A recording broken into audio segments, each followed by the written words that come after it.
6월 28일 수요일 정봉주 품격시대 첫 번째 이슈 들어갑니다. 국민의당이 문준용 씨 취업 특혜 제보 조작 사태로 창당 이래 최대 위기에 직면했습니다.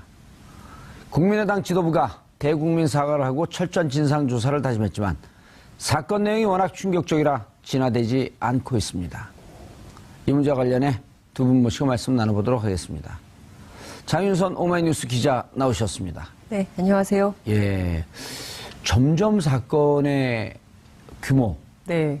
강도 네. 커지는 듯해요. 심각한 일이죠. 그러니까 예. 특히 이제 선거법상 허위 사실 공표나 유포가 사실 그 형사법적으로 굉장히 이게 중형에 해당하기 때문에 이것은 해소도 안 되고 그러니까 감히 이런 생각을 어떻게 했지라는 생각조차 예. 좀 드는데요.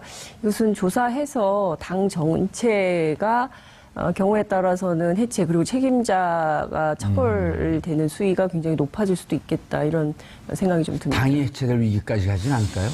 그럴 가능성이 있죠. 그러니까 지금 내부에서도 예. 당 내부에서도 그런 얘기가 좀 나오고 있고요. 일부 예. 의원들은 조금 이따 계속 얘기하면 안 네, 될까? 그럴게요. 죄송합니다. 아주 그냥 말문 트이니까 그냥 끝까지 가시려고 했네. 아니 그냥 저한테 질문하신 줄 알고 예. 아니, 답변하려고. 우리 김태일 교수님 네, 소개해 죄송합니다. 드리니까. 네. 교수님, 예. 처음 나오셨는데 결례를 장윤선 기자가 저질러서 제가 죄송합니다.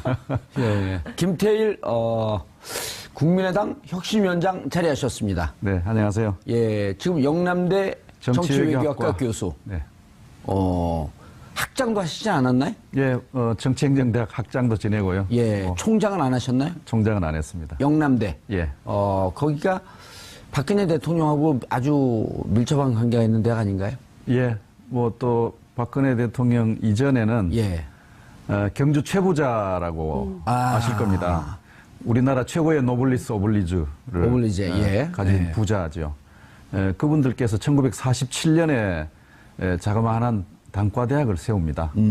그리고 또 다른 최 씨 일가에서 청구대학이라고 하는 걸 세우는데 예. 이 두 대학이 합쳐져서 이제 종합대학이 되었는데 이제 그 과정에서 이제 박정희 대통령께서 개입을 하고 그래서 이제 박씨 집안하고 인연이 생겨났죠. 예, 대학을 갈취했다 이런 얘기까지 나오지 않았었나요? 뭐 그런 부분에 다툼이 여전히 존재하고 있습니다. 예. 네.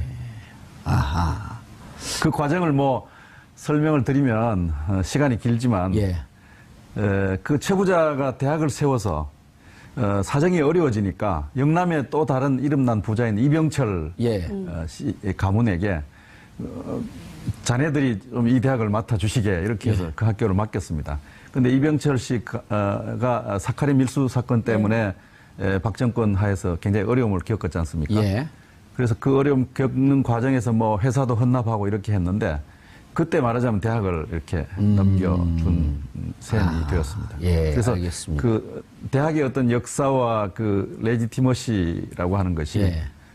굉장히 좀 복잡한 관계가 있고 레지티머스 하게 되면 합법성, 적법성, 정통성 뭐 이런 정통성, 것들이죠. 예. 예. 그래서 여전히 그런 부분들이 중요한 그 전국의 고비고비마다 문제가 불거져서 논란이 되어 왔죠. 예, 신입생이 첫 들어오게 되면 첫 강좌가 영남대 탈취 사건의 전모 이런 걸 강의하나요? 아닙니다. 그렇지 않습니다. 아, 그런 거 아니에요? 네네. 뭐 그것을 지금 탈취라고 얘기를 해야 되는지 뭐 거기에 대한 어떤 합의는 아직 없는 상태입니다. 차라리 이러면 되잖아요. 영남대 탈취라 볼 수 있는 사건의 전모.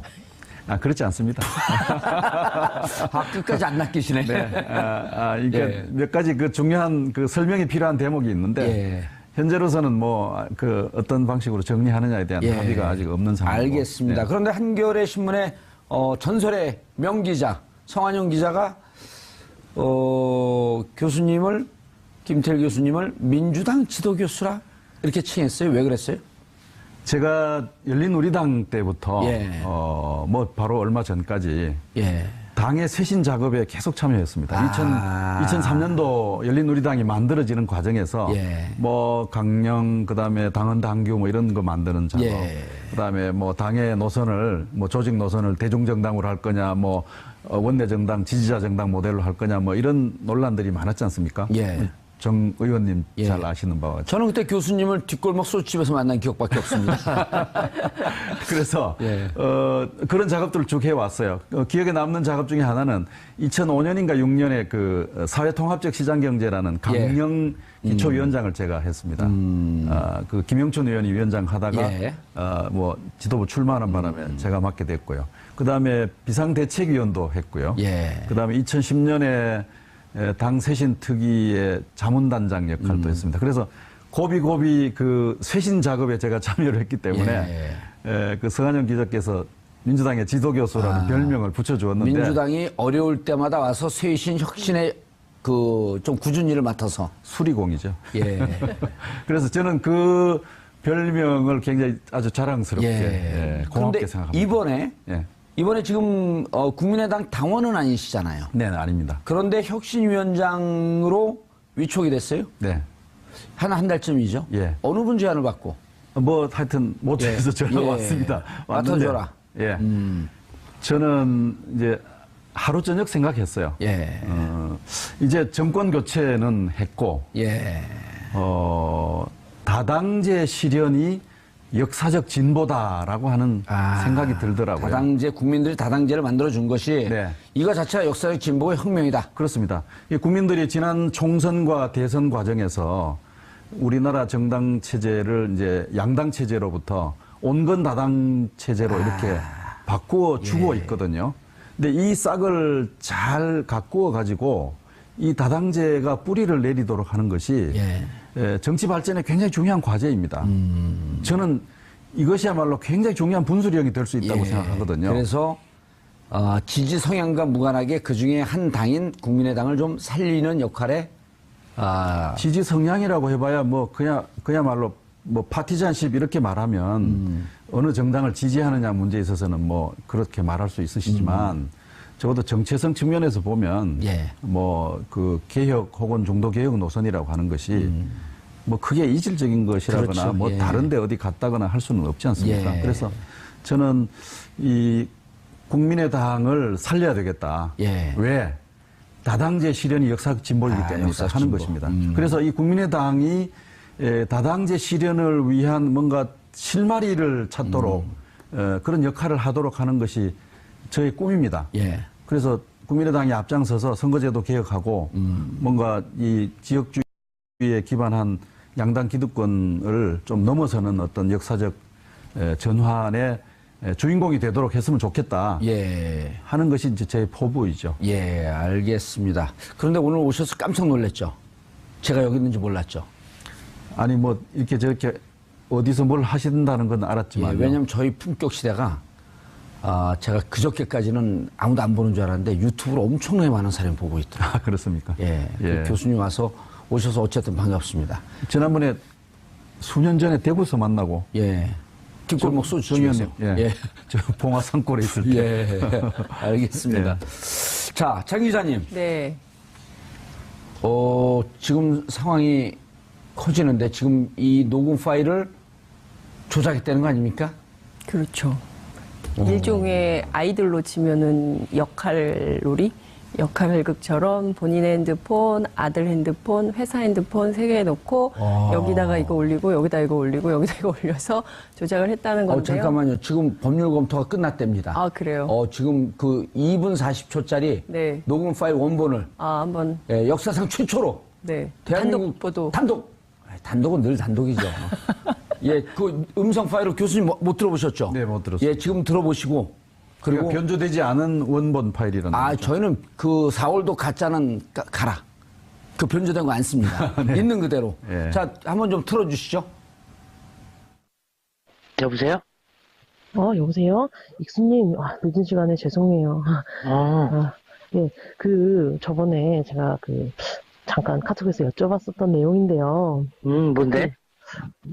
문 후보님 아들 준용 씨 관련해서 같이 파슨스 계실 때 들으셨다는 말 한 가지만 좀 확인 좀 할게요.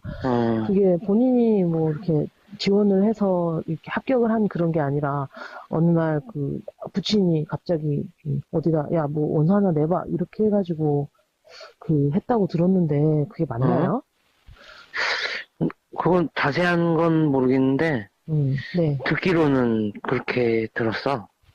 뭐, 아빠가 네. 얘기를 해서 네. 어디에 이력서만 내면 된다고 얘기를 했던 것 같은데? 아, 근데 그게 이제 뭐 지원 기간 안에 했는지 지나고 했는지 이거에 대해서는 확인이 어렵겠죠. 걔가 뭘 알겠어요, 뭐. 아빠가 하라는 대로 해서 했었던 걸로, 나는 그렇게 알고 있었어. 그리고 그렇게 소문이 났고, 그렇게 얘기를 들었어. 아, 그랬군요. 그러면 당시에 그 파슨스에 있었던 직원들이 다 좀 어느 정도는 다 알고 있겠네요. 당연히 그걸 모르는 게 이상한 거지. 아, 그렇군요. 아니, 아까 그 토론회 하는 거 봤더니, 무슨 아드님이 뭐, 자기 실력으로 입학했고, 본인이 뭐, 아무런 뭐를 행사하지 않았다. 자꾸 이렇게 문 후보님이 하시더라고요. 그래서, 제가 같이 공부하셨던 동료들한테 들은 얘기하고 전혀 달라서, 그래서 한번 여쭤보려고 했습니다. 일단 말이 돼야 뭘, 아유, 아, 왜요? 참. 본인 아니야. 실력이 좀 별론가요? 본인이 본인 실력을 알걸? 아, 그래요? 그러면, 고용정보원 5급 때 뭐, 이렇게 채용 될 만한 실력은 아니었다? 이렇게 이해하면 될까요? 뭐, 알아서 생각해야지, 그런 건. 어떻게 그거를, 그것까지는. 아니, 너무 문 후보께서 자신있게 본인 실력으로 합격했고, 그렇다, 이렇게 얘기를 하시길래. 근데 뭐, 네, 학교 졸업 직전에 다른 경력이 없었는데도 불구하고, 그렇게 한 건 좀 의아하긴 했죠. 아니, 우리나라가 그렇지, 뭐. 네, 더 이상 뭐, 네. 얘기할 수가 없네? 예, 불편하신데 제가 자꾸 여쭤봐 죄송합니다. 예, 그럼 이만 끊을게요. 예, 잘 지내? 네, 고맙습니다.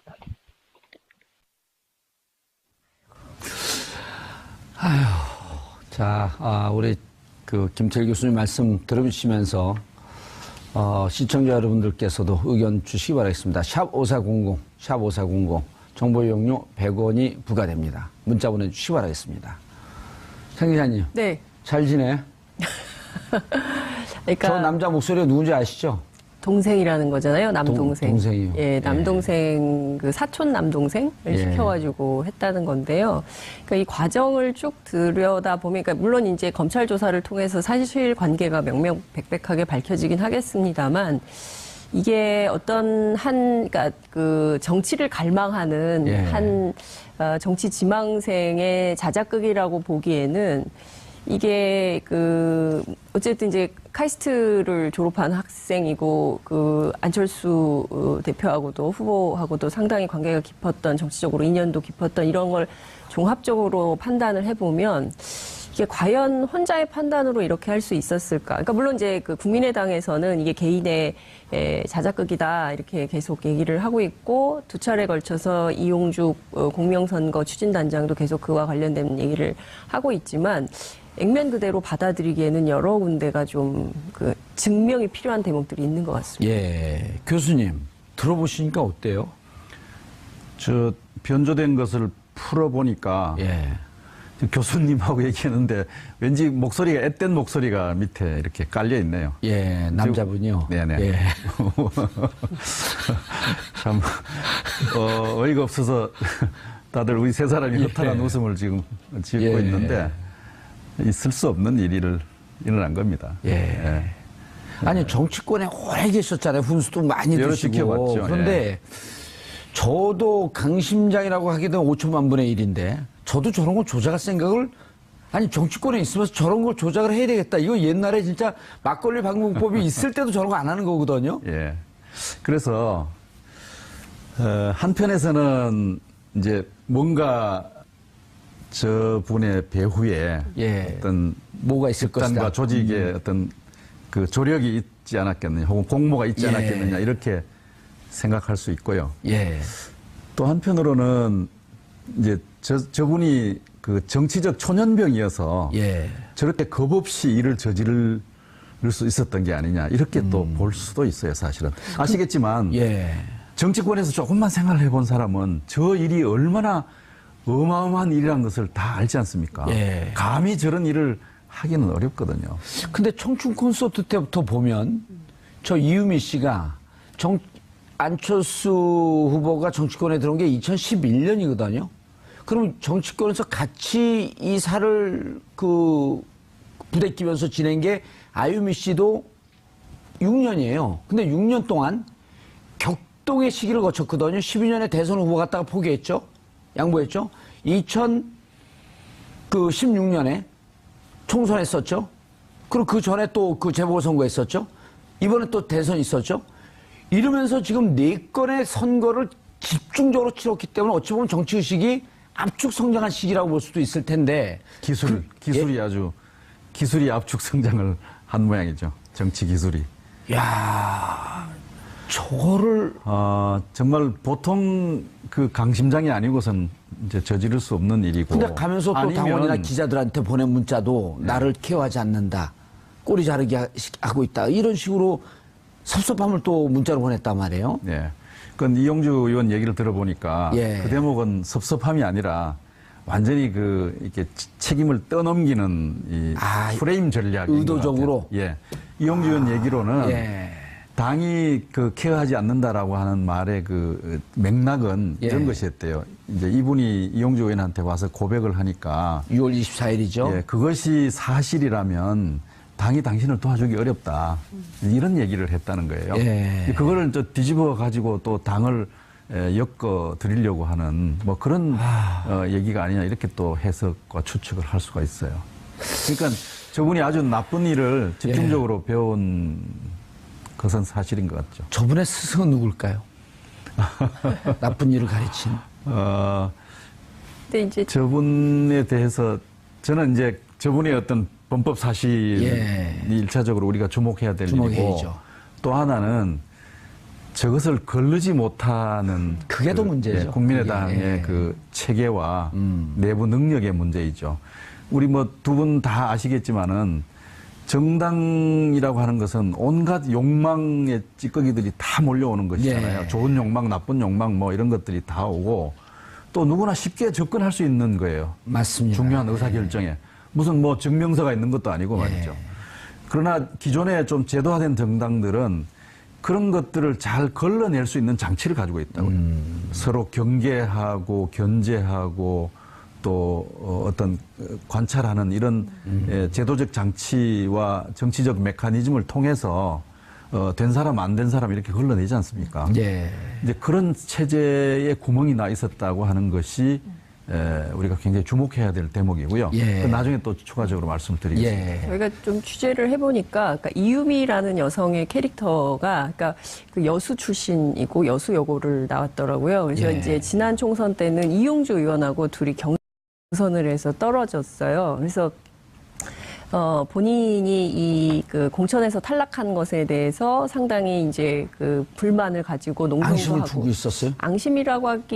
앙심이라기보다는 좀 불만이 있었겠죠. 나처럼 훌륭한 그 여성 정치인을 몰라보고 공천에서 탈락 혹은 배제하다니 뭐 이런 이제 속상함이 있었겠죠. 그래서 이번 지난 대선 과정에서 어떻게든 공을 세워서 뭔가 자신의 그 유력한 정치적 지위를 좀 선점하고 싶었던 거 아니냐라는 게 이제 당직자들 사이에서 상당히 많이 퍼져 있는 얘기이기도 하고요. 또 다른 한편에서는 당시에 뭐가 됐든, 그러니까 그 굉장히 문준용 의혹에 집중을 했었어요. 복귀를 해보면. 그러니까 뭐가 됐든, 그러니까 그 공명선거 추진단이라는 데 자체가 사실은, 그러니까 선거에 여러 조직이 있으면 거기가 좀 약간 네거티브를 담당하는 팀 같은 거였거든요. 그래서 당시 저도 복귀를 해보면 관련자들이 기자들한테 문준용 의혹에 대해서 집중적으로 파야 된다. 왜 기자들이 그 부분에 대해서 취재를 안 하냐. 근데 취재를 해도 뭔가 이를테면 지금 여기 등장하는 교수님, 그 남동생의 주장처럼 그 교수님의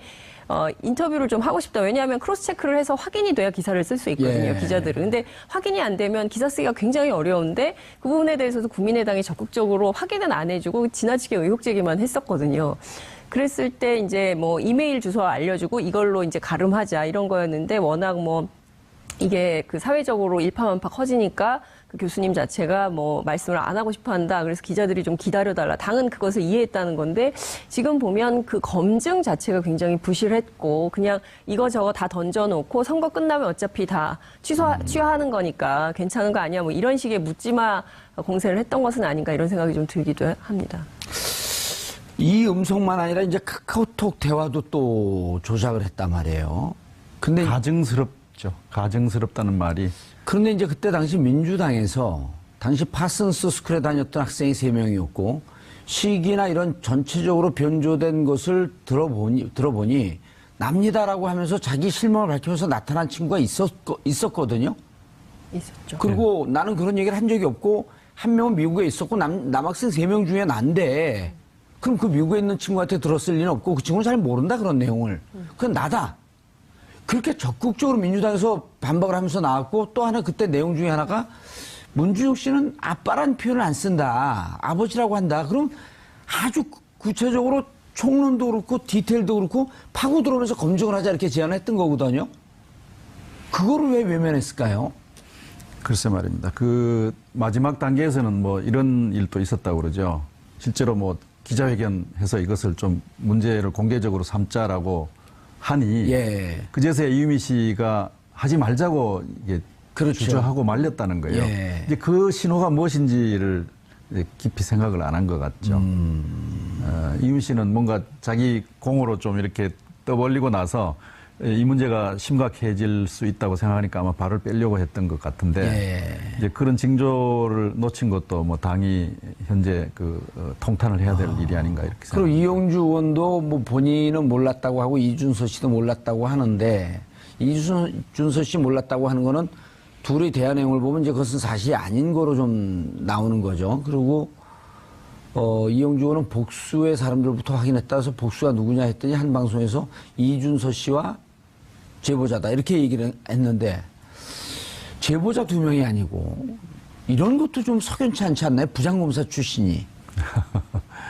근데 그분이 정치 초년병입니다.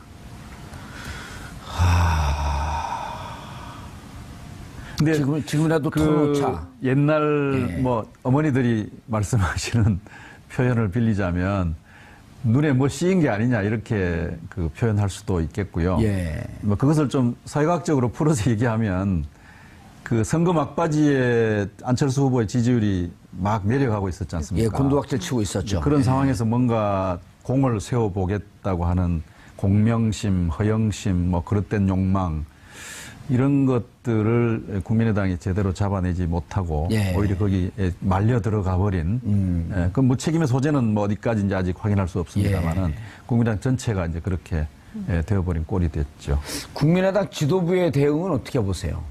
지금 어찌됐든 이제 이 사실이 지난 주말에 알려지고 이유미 씨가 이제 그 여수에 내려가서 이용주 의원을 만나서 사실관계를 확인하고 주말 사이에 이유미 씨하고 이준서 전 최고위원을 둘이 각각 다른 방에서 조사를 하고 그 내용을 합산한 결과 이대로는 안 되겠다 싶어서 곧바로 박주선 대표에게 연락을 해서 대국민 사과로 이어지기는 했는데요. 그러니까 지금 상황에서 뭐 특검을 하자 뭐 하자 뭐 별의별 얘기를 또 꺼냈다가 또다시 또 주워 담고 여론이 안 좋으니까 뭐 이런 상황까지 오고 있긴 한데 큰 틀에서 보자면 지금 굉장히 어수선하고 대응이 잘 안 되고 있고 당 내부에서는 이 당 해산해야 된다 이런 주장도 나오고 있고 일부는 탈당해서 다른 당을 가야 되는 거 아니냐 이런 얘기를 하는 사람들도 있고 굉장히 지금 자중질환의 상황에 빠져 있다 이렇게 볼 수 있을 것 같고요. 그 2016년이죠. 그때 그 총선 당시에 있었던 그 홍보비 파문 있지 않았습니까? 이제 그때보다 한 10배 이상의 충격이 당 안에 있는 것으로 보이고 당 내부에서도 지금 굉장히 심각하게 받아들이는 것 같습니다. 그때 이번에 또 경선 과정에서 원광대 학생들 동원이라든지 네. 여러 가지 잡음이 있었잖아요. 근데 그렇죠. 정당에서는 네. 사실 그런 잡음이 좀 있어요. 뭐 그 정상적으로 그 전당대회 한다 그러면서 찻대기 하는 게 뭐 비일비재했던 일이고 물론 그것이 잘했다는 건 아니지만 네. 일상적인 일이고 또 그런 것을 자꾸만 견제하면서 더 나은 정치 문화를 갖고 있는 정당으로 가려고 노력을 해야 하는데 이거는 그렇죠. 그러니까 이제 지도부도 지금 무척 당혹스러워하지 않나요? 당황스럽죠. 그리고 더 중요한 것은 그 국민의당 특히 안철수 후보가 내세웠던 것이 구태 정치와 결별하고 새로운 정치를 새 정치를 하겠다라는 것이었는데 그 새 정치에 부합하는 것이냐. 근데 네거티브가 너무 강도가 세진다. 기자들도 굉장히 문제 제기를 많이 했거든요. 의혹은 많은데 그 해명할 만한 구체적인 단서가 너무 부족한 거 아니냐 이런 비판을 굉장히 기자들이 많이 했었거든요. 근데 그럼에도 불구하고 그건 좀 기자들의 영역이야. 취재 좀 해줘봐. 자기들이 취재를 해서 기사를 써야지 자꾸 우리한테만 달라 그러면 어떻게 뭐 이제 이런 얘기들이 많이 있었던 겁니다. 그러니까 어떤 측면에서 보자면 대단히 나이브한 측면도 있고요. 선거 막 이런 무책임하게 의혹 제기를 해놓고 선거 끝나면 어차피 다 고소고발은 취하하는 거니까 일단 질러 뭐 이런 생각들이 있었던 거 아닌가라는 생각도 좀 듭니다. 당 지도부가 어떻게 대응을 해야 됩니까, 교수님? 저는 발빠르게 사과한 것은 잘했다고 칭찬해주고 싶어요. 예. 특히 이제 당사자인 문 대통령과 그 아들에게 진지하게 사과를 박주선 비상대책위원장이 하지 않았습니까? 예. 그것은 훌륭하게 했는데 문제는 이제 그 다음이에요. 곧 바로 이제 특검을 하겠다고 이렇게 얘기를 하니까 개인적 입장으로 박 전 의원이 얘기를 했죠. 예, 뭐 그런 의견을 가진 분들이 있었습니다. 그러니까 그 사과의 진정성이 확 덧쳐버린 거죠. 예, 그 완전히 그 뭐라 그럴까 왜곡되어 버리고 전달되지 않는 훼손되어 버린 거죠. 예. 아니 뭐 반성을 하면 이제 일관되게 진지하게 뭐 반성을 해야 되지. 너는 잘났냐 뭐 이렇게 지금 하면 그게 반성이라고 할 수 있겠습니까? 이제 그런 대목이 하나 있었고요. 그다음에 또 하나 아쉬운 것은 당내에서 이 문제를 계속 법적 도의적인 문제로 계속 다루고 있단 말이에요. 그러니까 이유미 씨의 그 범죄 행위가 단독이었는지 공모가 있는지 혹은 또 어느 선까지 알았는지 하는 것은 물론 중요해요. 예. 그런데 이것은 이제 형사적 책임을 묻기 위한 것이거든요. 그건 검찰의 몫이고. 책임의 소재가 어디에 있고 그 책임의 그 경중이 얼마나 되느냐 하는 것인데 예. 이것은 사법기구가 하는 일이에요. 그렇죠. 그다음에 도의적 책임의 문제는 학교나 교회가 하는 일이죠. 정당이라고 하는 것은 정치 조직이지 정치적으로. 않습니까? 아하. 그러면 정당은 당연히 법적 도의적 책임을 물론 따져야 되지만 정치적 책임에 대해서 논해야 되는 거예요. 그래서 그 일에 직접 조작에 개입을 하지 않았다고 하더라도 그 조작된 자료를 가지고 선거 캠페인에 아주 강력한 소재로 활용을 했단 말이에요. 강력하고 주요한. 네. 예. 그것도 아주 강력하게 선거 막바지 중요한 국면에서 그러면 그 조작에 직접 개입했느냐 안 했느냐 여부는 사실은 중요하지 않아요. 그것을 선거대책기구가 공식적으로 활용했다는 점에 대해서 국민의당이 책임 있는 자세를 보여야 돼요. 그 왜? 정당은 정치기구지 않습니까? 예. 이거 어떤 문제를 두고 있을 때 검사가 하는 그 대응책하고 학교 선생이 생각하는 대응책하고 다르단 말이에요.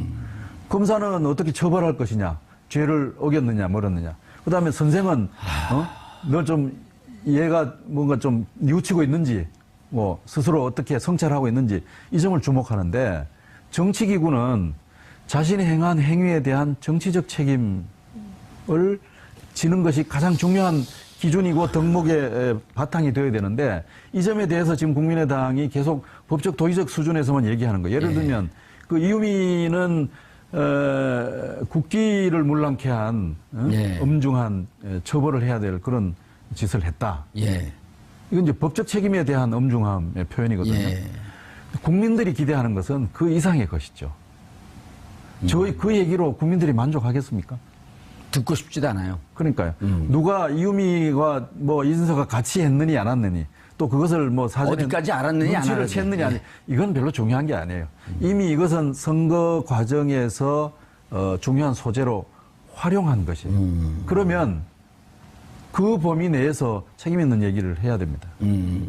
이제 그게 빠져 있기 때문에 그저께 일이 공개가 되고 나서 지금 이틀이 지나고 있는데 다들 미흡해하고 있는 것이고 또 계속 언론들도 그런 부분에 대한 질문을 계속 던지고 있는 중이죠. 그래서 정당이 정치적 기구이기 때문에 정치적 책임이라고 하는 점을 주목하지 못하고 있다는 점이 여전히 국민의당은 이 문제를 좀 안이하게 보고 있는 게 아니냐 이렇게 생각할 수가 있죠. 그러니까요. 특검 얘기 나올 때 해도 국민들이 이렇게 국민들의 눈높이를 이해를 못할까? 국민들의 분노 게이지가 어디까지 가 있고 특검이라고 하면 그리고 심지어 그 김동철 원내대표의 법정 최고형으로 다스려야 한다라고 하는 것도 뭐 요즘 유행하는 유체이탈화법 아니냐 저게 본인들이 책임을 져야지 정치적으로 이런 지적들을 많이 했단 말이고 SNS상에서 일반적인 사람들이 그 얘기를 하고 있습니다. 근데 막상 정치 지도자들은 그런 얘기로부터 좀 벗어나 있어요. 그래서 이제 그 특검 문제는요.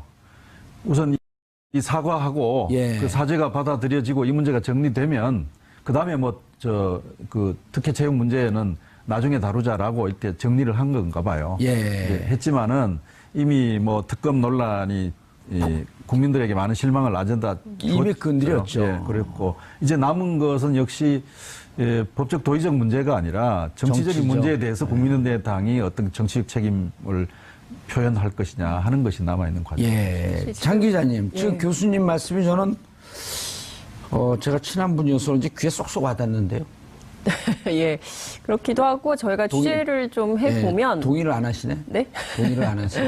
아니요, 저는 그 옳으신 말씀이라고 생각을 하고 예. 제가 덧붙여서 설명을 좀 드리고 싶은 대목이 제가 이렇게 취재를 국민의당 쪽에 취재를 쭉 해보니까, 그러니까 이게 지금 그 이유미 씨나 이준서 전 최고위원의 경우에는 그 이 구속이나 혹은 또 법정형을 뭐 피해갈 수 없을 것 같다라는 얘기를 하고 예. 그렇지만 그 윗선에 대해서는 증거가 없으므로 무혐의 처분될 가능성이 높다는 얘기를 벌써부터 하고 있거든요. 그러니까 말씀 주신 대로 이게 어떤 정치적 도의적 책임을 지는 것이 아니라 사법적 판단에 따라서 우리가 책임질 것은 어느 선이고 그 이상은 아니므로 당이 전체적으로 다 책임질 문제는 아니다라고 정리를 하는 분위기이고 또 다른 측면에서는 그 문준용 씨 특혜 채용 의혹이 실제로 있다고 믿는 것 같아요. 국민의당 사람들은. 그래서 기자들한테 끊임없이 그 투트랙으로 얘기를 하고 있어요. 그 이유미 씨와 관련된 것은 우리가 잘못했다. 그렇게까지 조작을 했을 거라고는 우리는 상상도 못했다. 그럼 검증 과정에서 미흡했던 점 인정한다. 그것은 그것이지만 이 문제 때문에 문준용 씨 특혜 채용 의혹이 사그라들어서는 안 된다. 그게 국민들하고 그 눈높이가 안 맞는 거죠. 그러니까 두 가지. 그러니까 이 문제에 대해서는 우리가 잘못했지만 또 다른 한 측면에서의 문준용 씨 특혜 채용 의혹과 관련해서는 밝혀야 되겠다. 그래서 그 쌍끌이 특검이라는 측면으로 특검을 해야 된다라고 주장을 했다가 그야말로 국민들로부터 엄청난 질타를 받고 스스로 이제 걷어들인 이런 상황이 되는 것이죠. 박주선 비대위원장이 그렇게 얘기했잖아요. 그분은 이제 좀 어쨌든 네. 현실에 근접해서 네. 지금 특검할 때냐. 그렇죠. 검찰 조사를 성실히 받으면 되는 것이죠. 그리고 그 김태일 교수님 말씀하신 대로 사법적 영역에서 법률적으로 책임져야 되는 것은 그것대로 책임을 지되 공당이 아주 막중한 선거 가운데 이 조작된 내용을 정확하게 확인조차 제대로 하지 않고 마구 퍼뜨리고 카드 섹션도 했잖아요. 막 뭐 엄청, 그러니까 하여튼 지금 복귀를 해보면 대선 당시에 가장 집중했던 게 문준용 씨 의혹이었어요. 국민의당이. 문유라라고 했었잖아요. 문유라. 그렇죠. 왜냐하면 당시에 정유라 씨 말 타고 다닌 것 때문에 얼마나 국민적 공분이 컸습니까? 그러니까 그거를 똑같이 비유해서 지금 청년들 실업 문제 심각하고 일자리 없어서 난리인데 정유라만 그런 줄 알았더니 박근혜와 정유라 뭐 이렇게만 그런 줄 알았더니 문재인 대통령 똑같은 거네. 문재인 후보도 똑같네. 이런 식의 프레임을 만들어 버린 거죠. 국민의당이. 그래서 굉장히 비판이 많았는데 결국에 이게 조작이었어? 이러니까 너무 황당해하는 거죠. 국민 여론은. 교수님, 안철수 후보는 현재 아무 입장을 표명 안 하고 있거든요. 예. 자, 당의 비대위원장 박주선, 그리고 그 원내대표는 김동철 의원이지만 누가 봐도 국민의당의 최대 주주, 오너는 안철수 의원이다. 이런 거에 대해서 피할 수 없는 거 아니에요? 이제 그런 부분에 대한 뭐 책임의 연관도 있지만요. 또 뭐 이유미 또 이준서라는 분이 그 안철수 전 후보에 아주 가까운 분이었고 직접 뭐 영입을 했다고 하는 얘기도 있어서 이제 그런 부분에 대해서 이제 도의적인 책임을 이제 문제 삼는 분도 계시는데요. 저도 그 문제는 이렇게 봐요. 뭐 그런 문제 개인적인 관계가 있건 없건 간에 선거라고 하는 것은 후보가 최고의 책임을 지는 그 장이 아닙니까? 그러면 그 선거 운동 과정에서 일어났던 중차대한 문제, 민주주의의 근간을 위협하는 문제에 대해서 그 최고의 책임을 지었던 분으로서 뭔가 반응을 해야 된다고 보는 거죠. 무슨 말씀인가를 하셔야 되는 것이 필요하다고 해서요.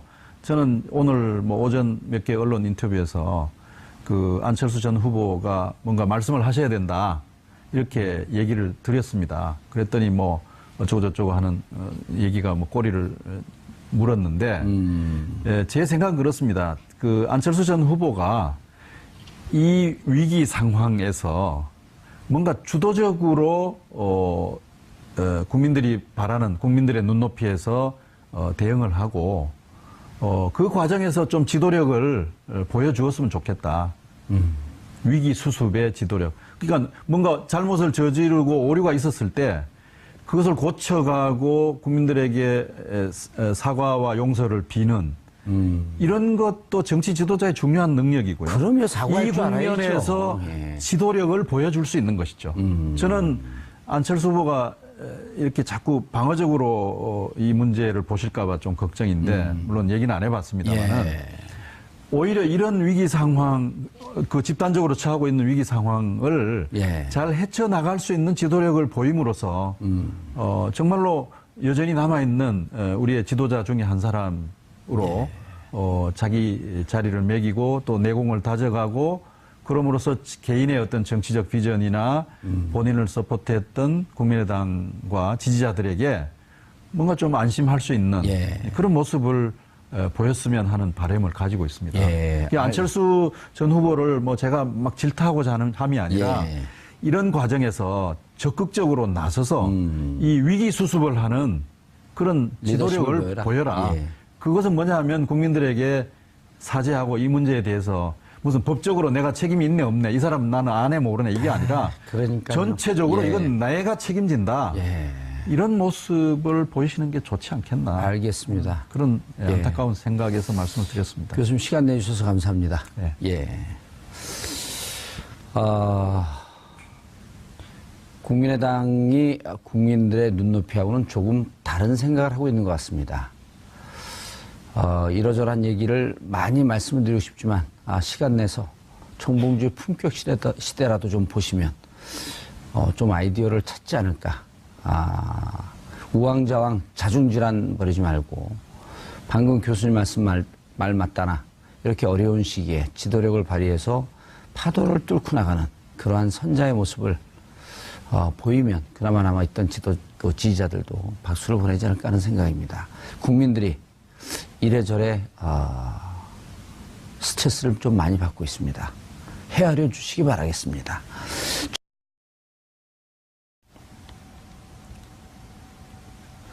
6월 28일 수요일 정봉주의 품격시대 두 번째 이슈 들어가겠습니다.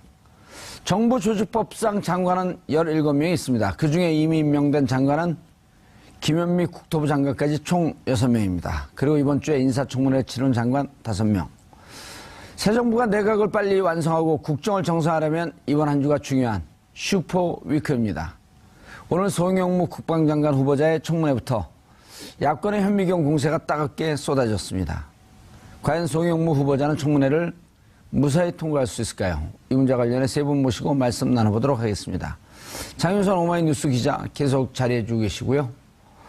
자, 이재하 변호사님 나오셨습니다. 예. 수요일의 남자. 예, 이재하. 수요일마다 찾아오시는. 수요일엔 검은 장미를. 예. 제 말이 우스워요? 먹갈치라고. 웃었습니다. 자, 그리고 차재원 부산 가톨릭대 교수 자리하셨습니다. 예, 안녕하세요. 예, 가톨릭대 교수시죠? 예. 종교인 과세에 대해서 어떻게 생각하시죠? 제가 종교를 안 갖고 있어서. 근데 어떻게 가톨릭대 교수가 돼요? 아유, 그 가톨릭 교수는 종교 관계없이. 예. 예. 할수 종교를 안 있습니다. 갖고 있어요. 물론 저도 뭐, 오늘 종교를 안 갖고 나왔습니다. 가톨릭을 또 신봉하시면 더 좋을 수도 예. 있습니다만, 뭐 저도 기일을 할까 지금 생각 중입니다. 예. 예. 알겠습니다. 종교세 과세에 반대하는 것 같습니다. 자, 최현성 기자님. 네. 청문회 한 분 한 분 뜯어보는 거에 대해서 이제 우리 시청자분들이 많이 필요해요. 좀 재미가 없어졌죠. 예. 그리고 이를테면 뭔가 물론 재미로 보는 건 아니지만. 물론 그렇긴 예. 합니다만 의미로 볼 수도 있지만요.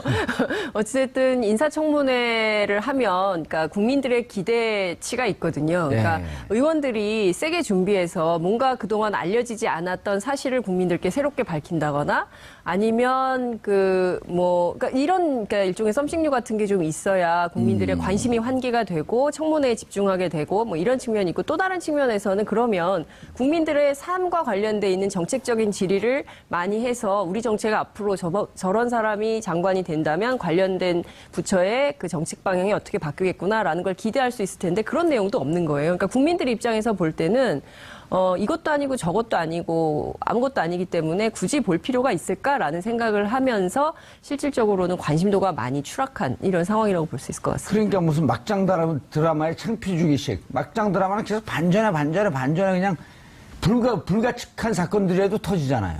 막장 드라마는 시청률이라도 높죠. 그런데 그렇죠. 여기는 그런 것도 아니고. 시청률도 떨어지고. 네, 그리고 또 그 의원들이 그러니까 좀 약간 성의 없는 질의가 계속 반복되니까 오전 질의 같고 오후 질의 같고 여야 차별도 안 되고 그러니까 좀 지루하다. 고장난 레코드 돌아가듯이. 그러니까요. 예. 네, 좀 국민의 눈높이에 맞는 인사청문회가 되길 바랍니다. 예.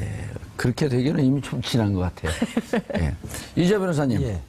그런데 이제 송영무 후보자 어쨌든 오늘 뭐 청문회 했으니까요. 예. 안 뜯어볼 수가 없는데 청문회 열리기 직전에 음주운전 전력까지 나는데 음주운전 전력을 이게 사찰이 아니면 알 수 없는 자료라 그래요. 그게 음주 측정을 해서 뭐 예. 징계를 받은 기록 자체가 없어서 아니, 본인은 보니까 음주운전 한 사실은 시인하는 것 같아요. 네. 그러니까 이게 사실은 2개월 전이나 1, 2년 전에 했다면 이거는 뭐 형사처벌할 사항인 것 같아요. 예. 뭐 면허 취소뿐만 아니라 징계도 중징계에 해당이 될 텐데 문제는 이게 17년 전이라서 27년 전인가요? 27년이죠. 91년 3월이니까. 전이어서 저는 그렇게 생각합니다. 지금 현재 우리가 대리운전이 일상화되어 있는 그 사회에 살고 있지 않습니까? 그리고 음주운전은 살인 예비에 가깝다고. 준살인 행위에 해당한다. 준살인 행위라고 이제 국민들의 의식이 있단 말이에요. 이 상태에서 특히 0.1이면 만취 상태인데요. 그렇게 그 지도자가 운전을 했다면 이것은 공직 적합성이 없다고 봐요. 그런데 2000년 이전에는 대리운전이 일반화되지 않았거든요. 그때는 또 이 음주에 대한 사회적인 기준이 좀 느슨해졌기 때문에 그때 젊은 시절에 음주운전을 하고 평생 공직을 못하게 하는 건 너무 가혹하다.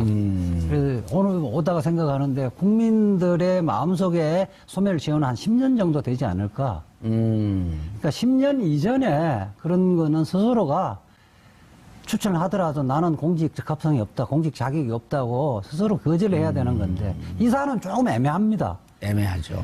연도로는 27년 전이지만은 내용은 26년 전이지만 내용은 군 복무 기간에 했거든요. 장교 생활을 하면서 일어났던 거고 좀 은폐하려는 시도를 했던 정황들이 좀 발견되기 때문에 단순히 26년 전이라고만 해갖고 이거 문제가 되지 않는다 이렇게 보기는 어려울 것 같아요. 증거 인멸의 흔적이 보이고, 예. 그리고 사안 자체가 중대하고, 네. 그러나 이제 시간이 지났기 때문에 법적 시효, 예. 공소시효는 종료된 법적 지 시효는 오래되고. 아니지만 국민들에 대해 국민들의 감정. 그러면 제일 중요한 시효. 국민들 감정의 시효니까요. 예. 이건 여전히 좀 잔영이 남아있다. 이렇게 봐야 되나요? 그렇죠. 예. 그런데 예. 이건 어떻게 보세요? 제가 아까 지적했던 예. 이게 헌병대만 있는 기록이어서 예. 청와대에서도 본인이 얘기하지 않으면 그리고 본인이 측정하는 200가지 근거들이 있거든요. 예, 예. 거기에도 표시를 하지 않았고 워낙 오래된 일이었기 때문에 기억이 안 났을까요? 제가 민정수석을 했다고 하더라도 이거는 무차별이죠. 행정처분을 받은 전력이 나타나지 않기 때문에 본인이 이실직고하지 않으면 알기가 어려워요. 예. 그런데 어떻게 알았을까요? 자유한국당 의원은? 내부 제보가 있지 않을까 생각합니다. 하고 있죠. 예. 특히 이제 군부 내에서도 이 송영무 후보자에 대해서 탐탁지 않게 생각하는 사람들도 상당수가 있는 걸로 알고 있어요. 내부 제보는 보통 정의로운 제보일 때 내부 제보라고 하는 거지, 이건 기득권을 지키기 위한 개혁에 반대되는 세력이라고 이렇게 추정해 볼 수도 있지 않을까요? 내부 제보는 저는 뭐 그런 거를 구별 없이 예. 이런 부분은 다 우리가 의미가 있다. 의미가 있게 하고 활성화시켜야 한다 봅니다. 알겠습니다. 그리고 또 하나 문제가, 그 큰 문제가 있죠. 고액 고문료, 자문료. 예. 율촌은 전화 이지아 변호사도 잘 아는 데 아닌가요, 여기는? 잘 알죠. 저는 뭐 그거 관계없이 예. 제가 조금 먼저 좀 말씀드릴게요. 예. 이게 여기는- 자문료는 변호사 전문 분야인데. 이거 죄송합니다. 변호사법 위반이에요. 한마디로 하면. 예컨대 병원에서 의사가 아닌 사람이 예. 국회의원, 전직 국회의원 출신이 와서 거기에서 고문료 받는 거는 사실상 전문가만이 그 업을 할 수 있도록 하는 건데 사이비가 들어와서 사입이? 예. 전문가 아닌 사람이 들어와서 하는 거예요. 예. 실질적으로 변호사 행세하는 겁니다. 대형 로펌들이 대체적으로 고위공직자들, 고위공무원 출신들,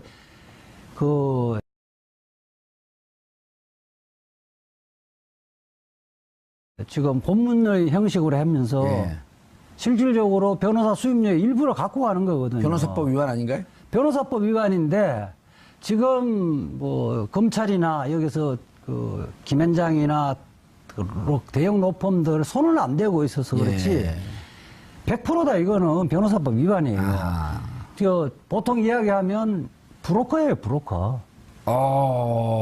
전문 용어 나오셨네. 네, 브로커죠. 어. 여기 보면 계약서에도 보니까 일주일에 14시간씩 급여도 약간의 활동비 이렇게 돼 있는데 예, 월 3천만 원. 월정액이 아니에요.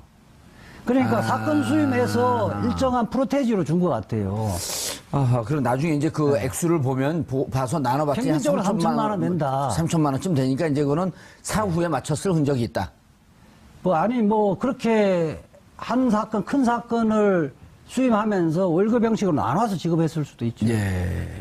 율촌은 판사 출신의 이 많이 가는 변호사, 로펌 아니에요? 율촌은 우리 5대 로펌에 5대 들어가는 로펌에 하나 거고요. 들어가고. 율촌의 대표 변호사를 제가 고향이기도 동양이기도 하고 아주 잘하는 변호사인데 그 관계없이 예. 이게 그러면 문제죠. 진실만을 얘기하는 이재하 변호사인데요.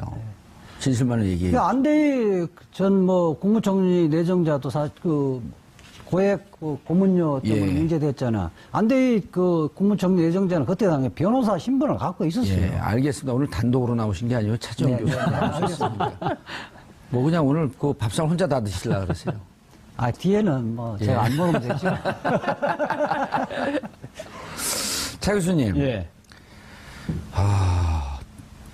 이게 어떻습니까? 이제 우리가 지금 변호사법 위반이라고 했는데, 예. 변호사법 위에 국민감정법이 있잖아요. 이게 그렇죠. 한 달에 평균 3천만 원 정도, 그리고 또 2억 2천원, 2억 4천원 또 보너스로 받았어요. 이게 네. 무슨 프로축구 선수도 아니고, 국가대표 축구 선수도 아니고, 이게 막대한 돈을 받은 거 아니에요? 그러게요. 그래서 지금 송영무 이 장관 후보자도 본인도 이 3천만 원 벌고 깜짝 놀랐다는 거 아닙니까? 그래서 일반인이 이해하기 힘든 세계가 있구나 하는 걸 알았다는 거 아닙니까? 바로 그 해명 자체가 사실 또 국민의 또 감정을 또 이렇게 좀 완전히 막 이렇게 좀 흔들어 놓는 그런 측면이 있었죠. 물론 본인도 잘 몰랐던 세계에 들어가서 자기도 깜짝 놀랐기 때문에 그렇게 이제 해명을 한 거라고는 합니다만은 국민들의 눈높이로 봤을 때는 이것은 사실 어떻게 월 3천만 원은 일반 평균 노동자들 그 임금보다, 연평균 임금보다도 높은 셈 아니겠습니까? 그렇다고 한다면 이걸 과연 국민들이 납득할 수 있느냐. 그런 부분들에 대해서 사실 오늘 청문 과정이 이루어지고 있습니다만은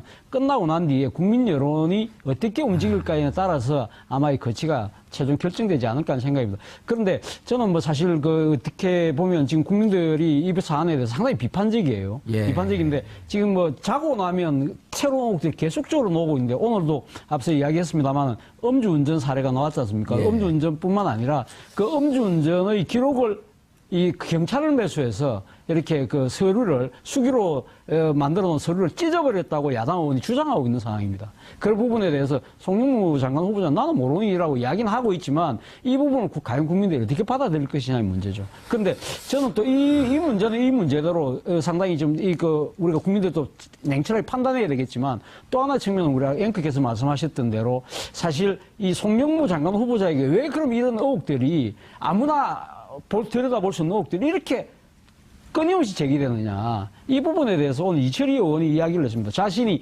국방위원 하면서 자신이 여러 가지 자료를 요청하면 군사기밀이라는 이유로 하나도 안 준다는 겁니다. 그런데 이번에는 홍수처럼 지금 쏟아지고 있다는 거죠. 그러면서 이것이 그러면 그 송영무 장관 후보자에게 물어봤습니다.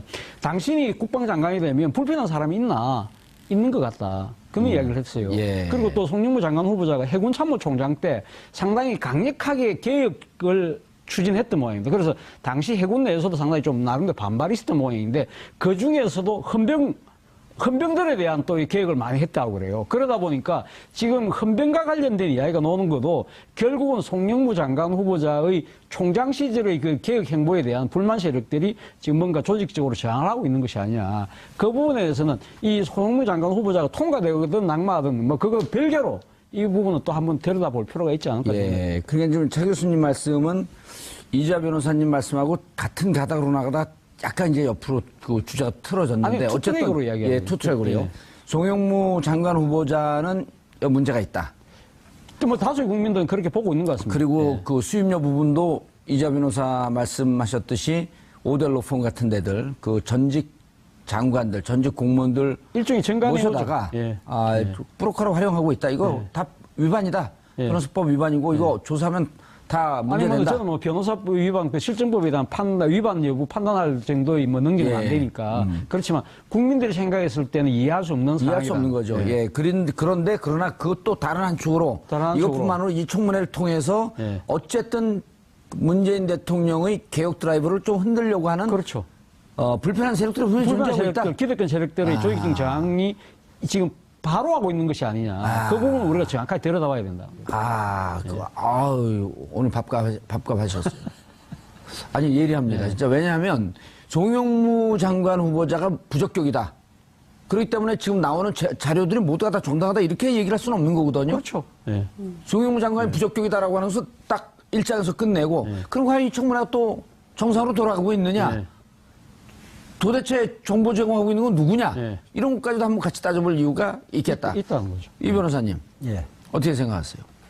저는 일단 동의를 송영무 부적격이다 이렇게 판단하고 계신 거죠? 저는 뭐 100% 부적격이고 저는 그 야당에서 이야기하는 수사의 대상이다. 이번에 수사의 동의를 하고 대상이다. 있습니다. 예. 더군다나 2차에 지금 고위공직자 사실은 고위 법조인들 부장판사나 부장검사 출신도 예. 한 달에 3천만 원을 급여를 갖고 가는 경우는 지금은 이례적입니다. 그렇게 갖고 가는 변호사들이 정관 변호사들이 거의 드물어요. 초창기에 돈 많이 버셨잖아요. 더 드문데 저는 로펌에 간 지 얼마 안 되지만은 예. 더군다나 변호사 자격이 없는 사람 가는 이유는 뭐겠어요?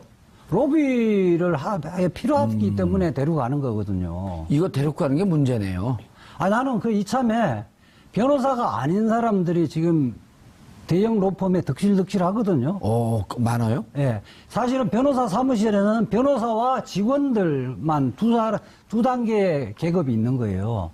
변호사와 직업인데 고문 두 형식이도 직종이죠. 계급이 아니라 역할. 두 직종의 직종이죠. 역할. 그거 수정하셔야 돼. 큰일 납니다. 두 직종의 역할이 있어요. 그렇죠. 예. 예. 행정처와 변호사. 예. 있는데 이분들이 그냥 일반 변호사를 보조하는 업무를 하겠습니까? 이분들이 있음으로 인해서 사건을 수임을 하고 잘할 수 있고 그에 대한 대가로 급여를 받는 거거든요. 예. 이참에 이 부분은 대대적인 저는 수사를 해야 된다고 봅니다. 그러면 이재하 변호사님, 이런 해명도 했어요. 자, 국방 관련해서 자문을 했는데, 예. 나는 해외에서 사들여오는 무기 구입에 대해서 자문한 게 아니고 우리 무기를 갖다가 파는 부분에 대해서 자문했기 때문에 내용이 좀 다르다. 그거는 이제 법무법인 율촌에 대한 해명이 아니고 LIG 넥스원에 대한 이건 방산업체. 방산업체. 수출. 뭐 방산업체 수출 문제는 그거 고문 충분히 할 수 있어요. 법률상 하자는 없어요. 그 문제는 하자는 없는데 이익사천 받은 것. 문제는 해군 참모총장까지 했던 사람이 옷을 벗자마자 말자 방산업체 가서 영업사원으로 뛴다는 것 자체가 부적절한 거죠. 마치 검찰총장을 지냈던 사람이 몇 개월 지난 이후에 법무법인에 가서 아니 이게 말하자면 뭐 그 조폭이 운영하는 회사로 보이는 그런 회사에 가서 영업사원을 한다든지 이런 거에 오해를 받을 수 있는 거 아니에요.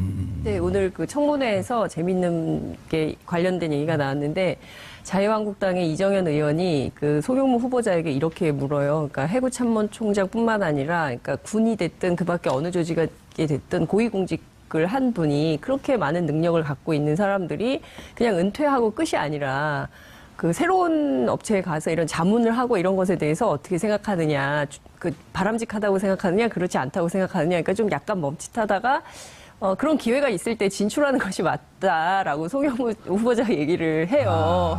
그러니까 이제 굉장히 잘 맞았어요. 이정현 그 의원하고 그 송영무 후보자하고 이제 주고받는 답 속에서 참 죽이 참 잘 맞았거든요. 그래서 이제 이것은 필요한 영역이고 자문이 필요하다. 그러니까 일종의 이제 그러면 차라리 합법적으로 로비스트를 합법화하든지. 근데 우리는 로비스트를 합법화하지 않고 있잖아요. 그러니까 미국은 로비스트가 합법화돼 있기 때문에 어디서든 다 로비를 할 수 있지만 우리는 불법이고 사실 심지어 그래서 공익 로비, 그러니까 시민단체들이 제기하는 공익 로비도 뭐 불법이어서 못하게 시민단체들 의원 찾아다니면서 하는 것도 못하게 하는 판에 이런 것을 장관 후보자와 야당의 의원이 서로 주거니 받거니 하면서 이게 좋은 일이고 후배들한테 권유해야 될 일이다라고 이야기한 것 자체를 보면 저는 좀 놀랐거든요. 그 인식에. 그래서 좀 이걸 아예 그럼 이제 제도적으로 착 전환을 하든지 이제 그것도 아닌 상황에서 애매하게 그것을 이제 그것도 한 달에 3천만 원이면 지금 비정규직 노동자들은요, 1년에 3천만 원도 못 받아요.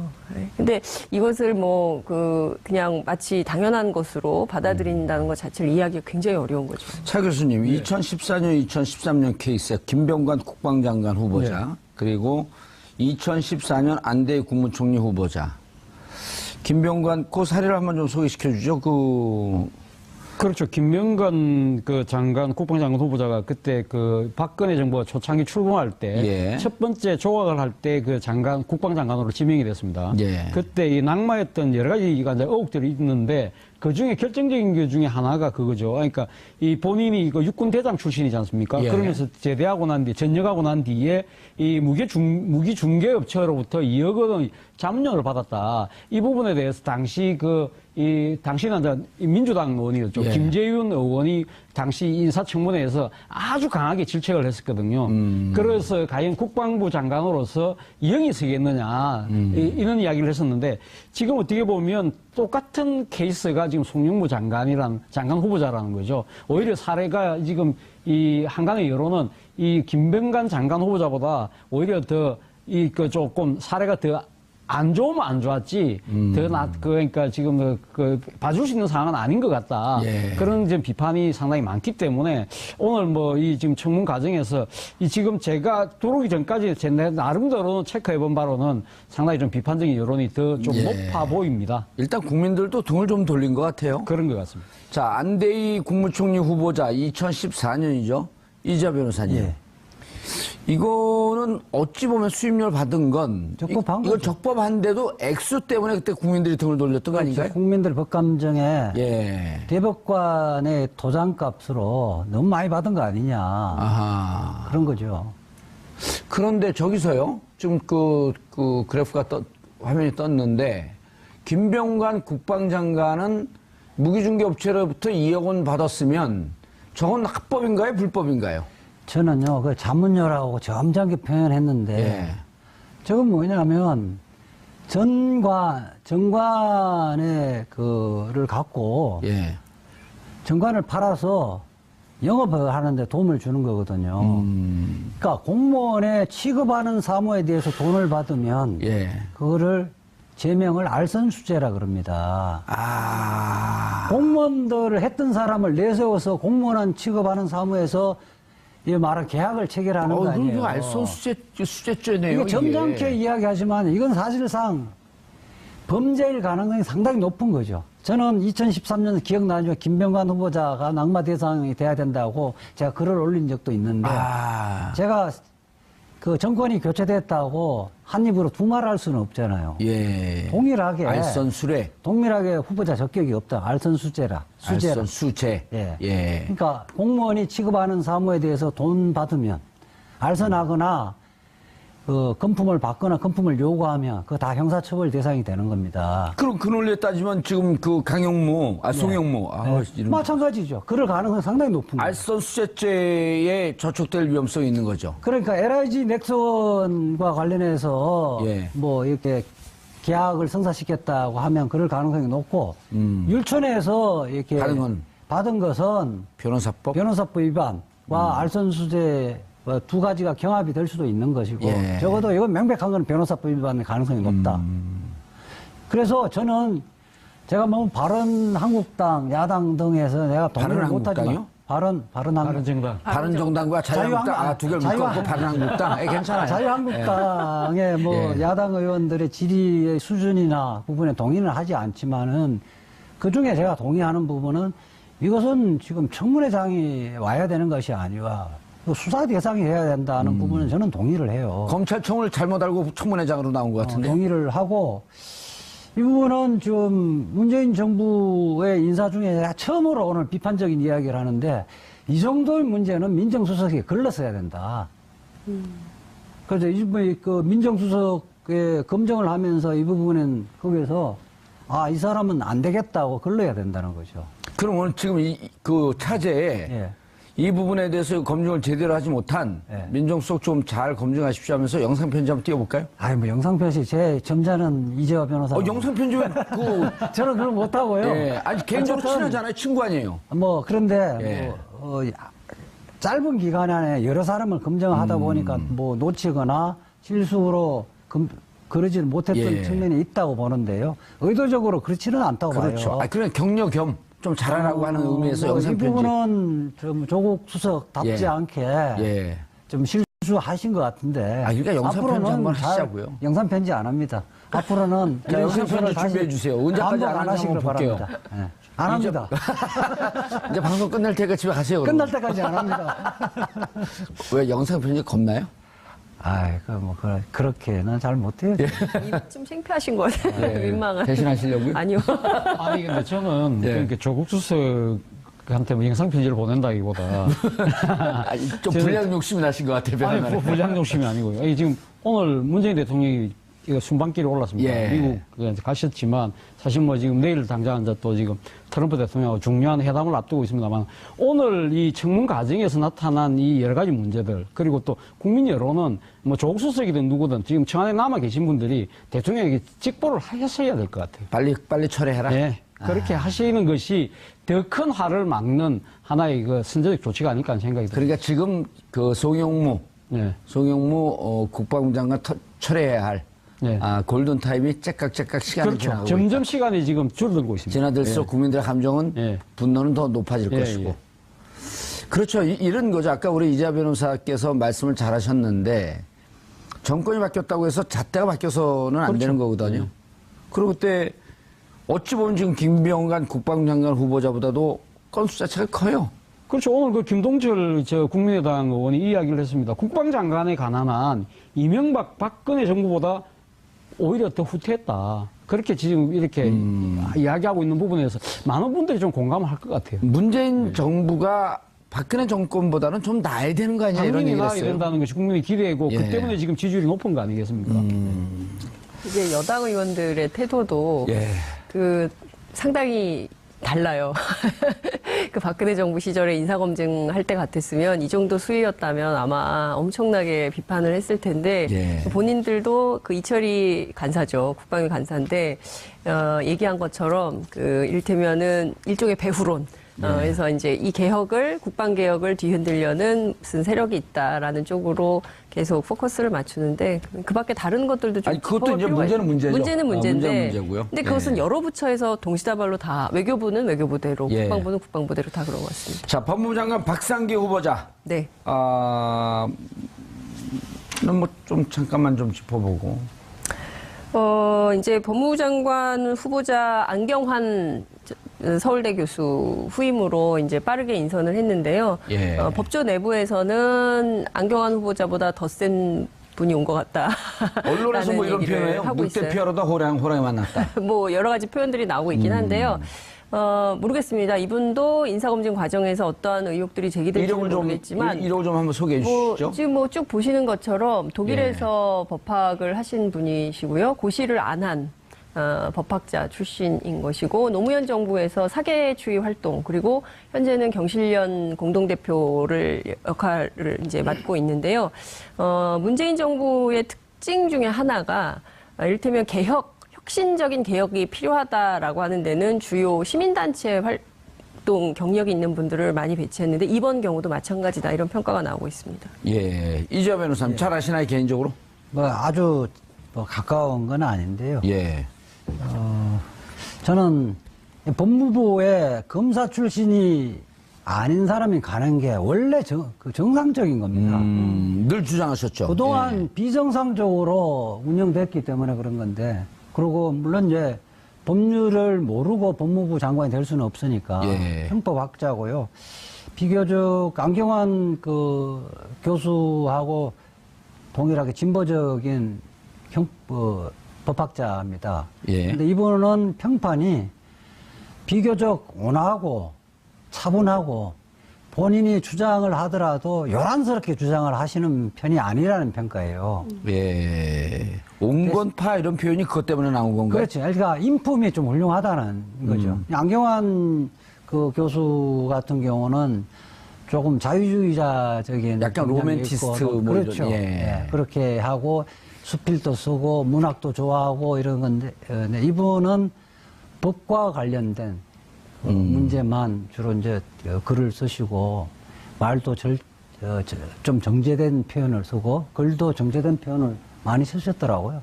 대체적으로 저희들도 세대가 좀 차이 나니까 민변의 선후배들 그 단톡방에서 의견을 물어보니까 어쨌든 문재인 정부의 검찰 개혁 문제라든지 이런 부분에 대해 비교적 코드들은 남았고 좀 일관되게 삶을 살아오신 분이라는 평가가 지배적이에요. 그래서 대체로 좀 법무부 장관은 좀 무난하겠다. 네. 그리고 이분이 통합진보당 해산에 대해서도 또 비판한 글이 그 화제예요. 아니 뭐 건전한 상식을 가진 교수라면 당연히 비판해야죠. 예. 아유, 죄송합니다. 제가 차재현 교수한테 물으려고 그러는 것을. 통합진보당 해산, 소송 대리인이었기 때문에 이재화 변호사께서 얘기하는 건 적절치 않은 것 같고. 아니 뭐 저는 이재화 변호사님 말씀을 저는 뭐 그대로 100% 공감을 합니다. 예. 뭐 지금 그 대한민국이 자유민주주의를 지금 주장하고 있다고 한다면 헌법적 가치를 본다고 한다면 저는 이 박상기 후보자가 글 쓴 것처럼 일부 당원의 행위를 일반화해서 불법 정당으로 판단해서 해산한다. 이 부분에 대해서는 아마 많은 분들이 아마 공감을 하지 않을까 하는 생각입니다. 사실 그때 헌법재판소가 그때 8대1로 나왔을 때 예. 많은 분들이 충격을 받았을 겁니다. 그러니까 이 헌법재판소가 이 정당을 예. 해산한다는 그 자체도 상당히 충격적이었지만 헌법재판관들이 8대1로 일방적으로 이렇게 생각을 하고 있다는 부분에 대해서 우리의 그 일반적인 국민적 상식과 조금 동떨어진 거 아니냐. 많이 동떨어진다는 생각에 많은 사람들이 좀 논란 측면도 분명히 있는 거거든요. 저는 충분히 이런 부분에 대해서는 이 나름대로 이 양식을 갖추고 있는 우리 사회의 이 지식인들 같은 경우는 충분히 논쟁할 만한 저는 사안이라고 생각을 합니다. 올해 그 독일 그 연방헌법재판소에서 판결이 나왔는데, 그러니까 나치당의 후신, 사회주의 제국당, 나치당의 후신에 대해서 사실 몇 년 동안 끌다가 무슨 당이라고, 후신이? 사회주의 제국당이죠. 예. 네. 후신 몇 년 동안 끌다가 저는 그 일치 판결로 기각했습니다. 예. 그거는 독일에서는 원래 공산주의, 공산당을 해산하는 판결이 50년대 있었잖아요. 예. 독일에서. 그것을 모델로 해서 이번에 통합진보당을 해산시켰단 말이에요. 그 원래 그 모국에서는 이미 이제 정당 해산이라는 것은 국민들을 불신했을 때, 국민들이 잘 모르고 잘못 투표를 할까를 우려해서 국가가 나서서 해산하는 거거든요. 예. 이제는 그 판결문 보면 국민들이 유권자라서 이제 다 판단하고 있다. 예. 그렇기 때문에 국가가 나서서 굳이 해산시킬 필요 없다는 겁니다. 이미 유권자 그 정도 수준이 되어 있고 그렇죠. 유권자가 외면하면 그 정당은 소멸될 것이다. 그렇죠. 그게 민주주의 작동 원리 아니겠습니까? 예. 그러니까 자유한국당도 인기가 높았지만 대선 이후에 행보가 계속 이상해지면서 지지율이 계속 내려가고 있는 것처럼 똑같은 거죠. 국민의 선택을 받는 거니까요, 정당은. 박상기 후보는 뭐 특별한 문제는 없나요? 오히려 지금까지는 이제 아직 인사청문회 시작도 안 했고 언제 안 아마 해요? 다음 주인 걸로 알고 있어요. 예. 30일 제가 적어왔는데 30일 정도로 알고 있습니다. 그래서 아마도 인사청문회 일정이 정해지면 예. 그다음 그 가운데서 뭐 이러저러한 내용들이 나올 것 같은데요. 아직까지 기자들의 정보 보고 창에는 박상기 후보자에 대한 내용은 지금은 아직은 안 들어오고 있는 것 박상기 같습니다. 후보자가 사립대학교 뭐 재단 이사장을 아마 맡으셨던 모양이더라고요. 예. 그 부분에 있어서 아마 그때 이 학내에 여러 가지 좀 아마 분교가 있을 때 예. 그때 아마 좀 구설수를 탔던 모양입니다. 그 부분에 대해서 아마 야당이 공세에 초점을 맞추지 않을까 생각입니다. 참 그 야당도 이제 곤란하겠어요. 왜냐하면 그때 이제 어떻게 됐는지 사정은 잘 모르겠지만 박상기 후보자가 만약 그때 사립학교 이사장이었다고 한다면 어쨌든 그분들이 주장했던 사학법. 사학법. 예, 예. 그리고 사학법의 재단 이사 측의 입장. 그렇죠. 그거를 예. 그 지지할 분들인데 예. 그럼 같은 쪽에 서 있었던 거거든요. 어찌 그렇죠. 보면. 예. 근데 왜 같은 쪽에 서 있었습니까? 그리고 비판을 해야 되는 거거든요. 그래서 어떻게 공세를 할지 한번 저도 예. 지켜볼 생각입니다. 통합진보당 해산에 대해서는 그분들은 찬성이기 때문에 이 부분에 대해서는 비판할 수 있을 텐데 뭐 이거는 별로 큰 화력이 집중될 것 그런데 같지 않고. 이 통합진보당 문제를 아마 이렇게 쟁점화시키면 또 시대착오적이라는 이야기를 듣지 않겠습니까? 예. 색깔론 예, 시비에 신시색깔론 또 빠질 수밖에 없죠. 근데 예. 이제 분명히 이것은 문제 제기를 할 거예요. 자유한국당. 겁니다. 예, 반드시 무슨 이걸로. 근거로 안보관이 어떠냐. 그렇죠. 예. 색깔 시비 반드시 할 겁니다. 또 여론의 질타를 받을 그건 텐데. 국민들의 지지를 받지 못할 겁니다. 예. 알겠습니다. 박상기 후보는 아직까지 그 청문회 일정은 안 잡혔고요. 제가 알기로 지금까지는 30일. 예. 아니 30일 날 아닌 것 같고요. 더 뒷날인 것 같아요. 예. 29일이 조명균 통일부 장관 후보자 예. 그리고 김상곤 교육부 총리 그리고 30일이 알겠습니다. 조대엽 장관. 예. 7월 3일이 김은경 환경부 장관 이렇게 알겠습니다. 송영기인가요? 송영무 장관. 송영무. 시간이 있으면 한마디만 없습니다. 시간 없습니다. 네, 끝내야 돼요. 다음에 또 나오세요. 다음 주 수요일에. 네, 장관 후보자들의 청문회에 대한 피로감이 높아지고 있는 것 같습니다. 공직자의 도덕성과 정책 검증을 위해 문재인 대통령이 5가지 원칙을 제안하긴 했지만 직무 연관성이 없는데도 창피 주기식으로 파고든다는 비판의 목소리가 커지고 있기 때문입니다. 관련 부처 내부 자료라서 청와대조차 접근하기 어려워 정보기관에 사찰이 없으면 접근할 수 없는 자료가 버젓이 돌아다니는 현실을 보면 과연 이 청문회가 누구를 위한 것인지 의아해하지 않을 수 없습니다. 그러다 보니 혹여 개혁의 두려움을 느끼고 있는 기존의 기득권 세력들이 조직적으로 반발하기 위해서 청문회를 악용하는 것은 아닌가 하는 우려가 한편으로 드는 것이 현실입니다. 그리고 국민들이 피로감을 느끼는 것은 어찌 보면 지극히 당연한 결과가 아닌가 하는 생각입니다. 청문회 제도의 개선책이 논의되어야 할 듯합니다. 도덕성 검증을 위한 비공개 여야 1차 검증 단계를 거치고 이를 통과한 후보들에 대해서만 업무와 정책 능력을 검증하는 청문회를 공개적으로 개최하는 것도 방법일 듯합니다. 창피 주고 상대방을 흔들면서 고소해야 하는 그런 저급한 청문회를 이제는 그만 끝내려는 노력을 정치권에서 할 때가 아닌가 하는 생각입니다. 정치권에게 권고합니다. 아이디어가 없으면 귀라도 열고 정치를 할 것을 말입니다. 6월 28일 수요일 정봉주의 품격시대 마치겠습니다. 감사합니다. 무슨 아드님이 자기 실력으로 입학했고 본인이 아무런 뭐를 행사하지 않았다. 자꾸 이렇게 말씀을 문 후보님이 하시더라고요. 그래서 제가 같이 공부하셨던 동료들한테 들은 얘기하고 전혀 달라서 그래서 한번 여쭤보려고 했습니다. 일단 말이 돼야 뭘. 아유, 아, 왜요? 참. 아, 본인 아니야. 실력이 좀 별론가요? 본인이 본인 실력을 알걸?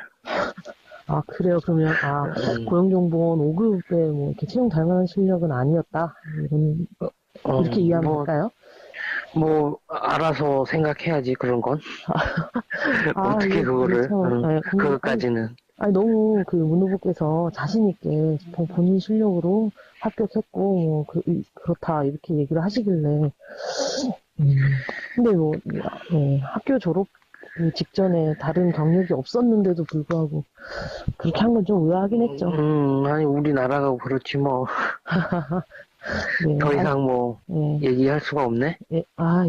불편하신데 제가 자꾸 여쭤봐 죄송합니다. 예, 그럼 이만 끊을게요. 예, 잘 지내? 네, 고맙습니다.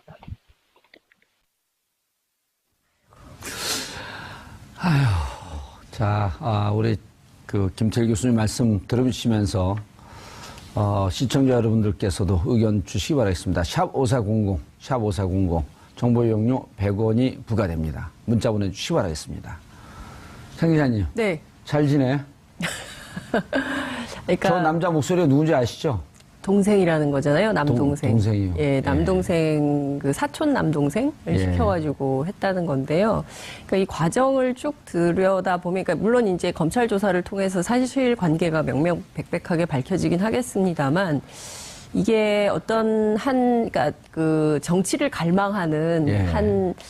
정치 지망생의 자작극이라고 보기에는 이게 어쨌든 이제 카이스트를 졸업한 학생이고 안철수 대표하고도 후보하고도 상당히 관계가 깊었던, 정치적으로 인연도 깊었던 이런 걸 종합적으로 판단을 해보면 이게 과연 혼자의 판단으로 이렇게 할 수 있었을까? 그러니까 물론 이제 국민의당에서는 이게 개인의 자작극이다 이렇게 계속 얘기를 하고 있고, 두 차례 걸쳐서 이용죽 공명선거 추진단장도 계속 그와 관련된 얘기를 하고 있지만, 액면 그대로 받아들이기에는 여러 군데가 좀 증명이 필요한 대목들이 있는 것 같습니다. 예. 교수님, 들어보시니까 어때요?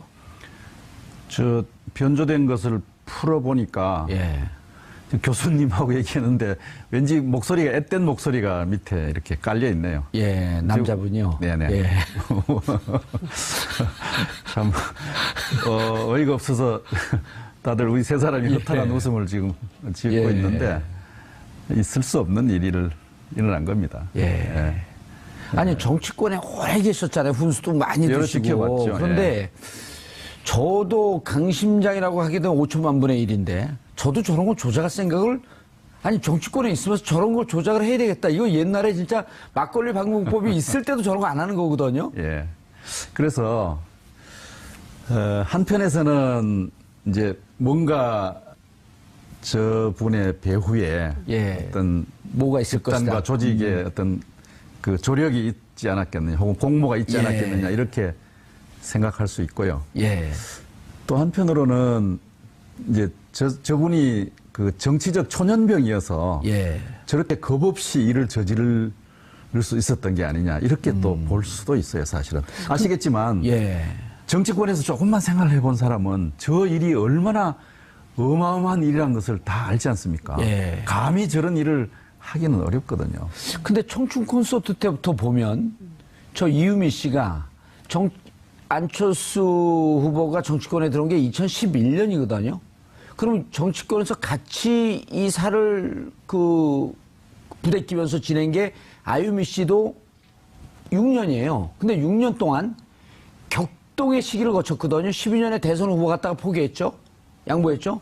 2016년에 총선했었죠. 그리고 그 전에 또 재보궐선거 했었죠. 이번에 또 대선 있었죠. 이러면서 지금 4건의 선거를 집중적으로 치렀기 때문에 어찌 보면 정치의식이 압축 성장한 시기라고 볼 수도 있을 텐데. 기술이 아주 기술이 압축 성장을 한 모양이죠. 정치 기술이. 야, 저거를 정말 보통 그 강심장이 아니고선 이제 저지를 수 없는 일이고. 근데 가면서 또 당원이나 기자들한테 보낸 문자도 나를 케어하지 않는다, 꼬리 자르기 하고 있다, 이런 식으로 섭섭함을 또 문자로 보냈단 말이에요. 네. 그건 이용주 의원 얘기를 들어보니까 예. 그 대목은 이 문제가 심각해질 수 있다고 생각하니까 아마 발을 빼려고 했던 것 같은데 이제 그런 징조를 놓친 것도 뭐 당이 현재 통탄을 해야 될 일이 아닌가 이렇게 생각합니다. 그리고 이용주 의원도 뭐 본인은 몰랐다고 하고 이준서 씨도 몰랐다고 하는데 이준서 씨 몰랐다고 하는 거는 둘이 대화 내용을 보면 이제 그것은 사실이 아닌 거로 좀 나오는 거죠. 그리고 이용주 의원은 복수의 사람들부터 확인했다 해서 복수가 누구냐 했더니 한 방송에서 이준서 씨와 제보자다 이렇게 얘기를 했는데 제보자 2명이 아니고 이런 것도 좀 석연치 않지 않나요? 부장검사 출신이. 네, 그분이 정치 초년병입니다. 근데 지금이라도 털어놓자. 옛날 뭐 어머니들이 말씀하시는 표현을 빌리자면 눈에 뭐 씌인 게 아니냐 이렇게 표현할 수도 있겠고요. 뭐 그것을 좀 사회학적으로 풀어서 얘기하면 선거 막바지에 안철수 후보의 지지율이 막 내려가고 있었지 않습니까? 곤두박질 치고 있었죠. 그런 상황에서 뭔가 공을 세워보겠다고 하는 공명심, 허영심, 뭐 그릇된 욕망 이런 것들을 국민의당이 제대로 잡아내지 못하고 오히려 거기에 말려 들어가 버린 그 무책임의 소재는 뭐 어디까지인지 아직 확인할 수 없습니다만은 국민의당 전체가 이제 그렇게 되어버린 꼴이 됐죠. 국민의당 지도부의 대응은 어떻게 보세요? 어찌됐든 이제 이 사실이 지난 주말에 알려지고 이유미 씨가 이제 그 여수에 내려가서 이용주 의원을 만나서 사실관계를 확인하고 주말 사이에 이유미 씨하고 이준서 전 최고위원을 둘이 각각 다른 방에서 조사를 하고 그 내용을 합산한 결과 이대로는 안 되겠다 싶어서 곧바로 박주선 대표에게 연락을 해서 대국민 사과로 이어지기는 했는데요. 그러니까 지금 상황에서 뭐 특검을 하자 뭐 하자 뭐 별의별 얘기를 또 꺼냈다가 또다시 또 주워 담고 여론이 안 좋으니까 뭐 이런 상황까지 오고 있긴 한데 큰 틀에서 보자면 지금 굉장히 어수선하고 대응이 잘 안 되고 있고 당 내부에서는 이 당 해산해야 된다 이런 주장도 나오고 있고 일부는 탈당해서 다른 당을 가야 되는 거 아니냐 이런 얘기를 하는 사람들도 있고 굉장히 지금 자중질환의 상황에 빠져 있다 이렇게 볼 수 있을 것 같고요. 2016년이죠. 그때 총선 당시에 있었던 홍보비 파문 있지 않았습니까? 이제 그때보다 한 10배 이상의 충격이 당 안에 있는 것으로 보이고 당 내부에서도 지금 굉장히 심각하게 받아들이는 것 같습니다. 그때 이번에 또 경선 과정에서 원광대 학생들 동원이라든지 여러 가지 잡음이 있었잖아요. 근데 그렇죠. 정당에서는 사실 그런 잡음이 좀 있어요. 뭐 정상적으로 전당대회 한다 그러면서 찻대기 하는 게 뭐 비일비재했던 일이고 물론 그것이 잘했다는 건 아니지만 일상적인 일이고 또 그런 것을 자꾸만 견제하면서 더 나은 정치 문화를 갖고 있는 정당으로 가려고 노력을 해야 하는데 이거는 그렇죠. 그러니까 이제 지도부도 지금 무척 당혹스러워하지 않나요? 당황스럽죠. 그리고 더 중요한 것은 국민의당 특히 안철수 후보가 내세웠던 것이 구태 정치와 결별하고 새로운 새 정치를 하겠다라는 것이었는데 그 새 정치에 부합하는 것이냐. 근데 네거티브가 너무 강도가 세진다. 기자들도 굉장히 문제 제기를 많이 했거든요. 의혹은 많은데 해명할 만한 구체적인 단서가 너무 부족한 거 아니냐 이런 비판을 굉장히 기자들이 많이 했었거든요. 근데 그럼에도 불구하고 그건 좀 기자들의 영역이야. 취재 좀 해줘봐. 자기들이 취재를 해서 기사를 써야지 자꾸 우리한테만 달라 그러면 어떻게 뭐 이제 이런 얘기들이 많이 있었던 겁니다. 그러니까 어떤 측면에서 보자면 대단히 나이브한 측면도 있고요. 선거 막 이런 무책임하게 의혹 제기를 해놓고 선거 끝나면 어차피 다 고소고발은 취하하는 거니까 일단 질러 뭐 이런 생각들이 있었던 거 아닌가라는 생각도 좀 듭니다. 당 지도부가 어떻게 대응을 해야 됩니까, 교수님? 저는 발빠르게 사과한 것은 잘했다고 칭찬해주고 싶어요. 특히 이제 당사자인 문 대통령과 아들에게 진지하게 사과를 박주선 비상대책위원장이 하지 않았습니까? 그것은 훌륭하게 했는데 문제는 이제 그 다음이에요. 곧 바로 이제 특검을 하겠다고 이렇게 얘기를 하니까 개인적 입장으로 박 전 의원이 얘기를 했죠. 그런 의견을 가진 분들이 있었습니다. 그러니까 사과의 진정성이 확 덧쳐버린 거죠. 완전히 뭐라 그럴까 왜곡되어 버리고 전달되지 않는 훼손되어 버린 거죠. 아니 뭐 반성을 하면 이제 일관되게 진지하게 뭐 반성을 해야 되지. 너는 잘났냐 뭐 이렇게 지금 하면 그게 반성이라고 할 수 있겠습니까? 이제 그런 대목이 하나 있었고요. 그다음에 또 하나 아쉬운 것은 당내에서 이 문제를 계속 법적 도의적인 문제로 계속 다루고 있단 말이에요. 그러니까 이유미 씨의 그 범죄 행위가 단독이었는지 공모가 있는지 혹은 또 어느 선까지 알았는지. 6월 28일 수요일 정봉주 품격시대 첫 번째 이슈 들어갑니다. 국민의당이 문준용 씨 취업 특혜 제보 조작 사태로 창당 이래 최대 위기에 직면했습니다. 국민의당 지도부가 대국민 사과를 하고 철저한 진상조사를 다짐했지만 사건 내용이 워낙 충격적이라 진화되지 않고 있습니다. 이 문제와 관련해 두 분 모시고 말씀 나눠보도록 하겠습니다. 장윤선 오마이뉴스 기자 나오셨습니다. 네, 안녕하세요. 예, 점점 사건의 규모, 네. 강도 네. 커지는 듯해요. 심각한 일이죠. 그러니까 예. 특히 이제 선거법상 허위사실 공표나 유포가 사실 그 형사법적으로 굉장히 이게 중형에 해당하기 때문에 이것은 해소도 안 되고 그러니까 감히 이런 생각을 어떻게 했지라는 생각조차 예. 좀 드는데요. 이것은 조사해서 당 전체가 경우에 따라서는 해체 그리고 책임자가 처벌되는 수위가 굉장히 높아질 수도 있겠다 이런 생각이 좀 듭니다. 당이 해체될 위기까지 가지는 않을까요? 그럴 가능성이 있죠. 그러니까 지금 내부에서도 당 내부에서도 그런 얘기가 좀 나오고 있고요. 일부 예. 의원들은 조금 이따 계속 얘기하면 안 네, 될까요? 그럴게요. 죄송합니다. 아주 그냥 말문 트이니까 그냥 끝까지 가시려고 했네. 아니 그냥 저한테 질문하신 줄 알고 예, 아니, 답변하려고. 우리 김태일 교수님 네, 소개해 죄송합니다. 드리니까. 네. 교수님 예. 처음 나오셨는데 결례를 장윤선 기자가 저질러서 제가 죄송합니다. 예. 김태일 국민의당 혁신위원장 자리하셨습니다. 네, 안녕하세요. 예, 지금 영남대 정치외교학과 교수. 네. 학장도 하시지 않았나요? 예, 정치행정대학 학장도 지내고요. 예, 총장은 안 하셨나요? 총장은 안 했습니다. 영남대. 예. 거기가 박근혜 대통령하고 아주 밀접한 관계가 있는 대학 아닌가요? 예, 뭐 또 박근혜 대통령 이전에는 예. 경주 최부자라고 아실 겁니다. 우리나라 최고의 노블리스 오블리주를 예. 가진 예. 부자죠. 그분들께서 1947년에 자그마한 단과대학을 세웁니다.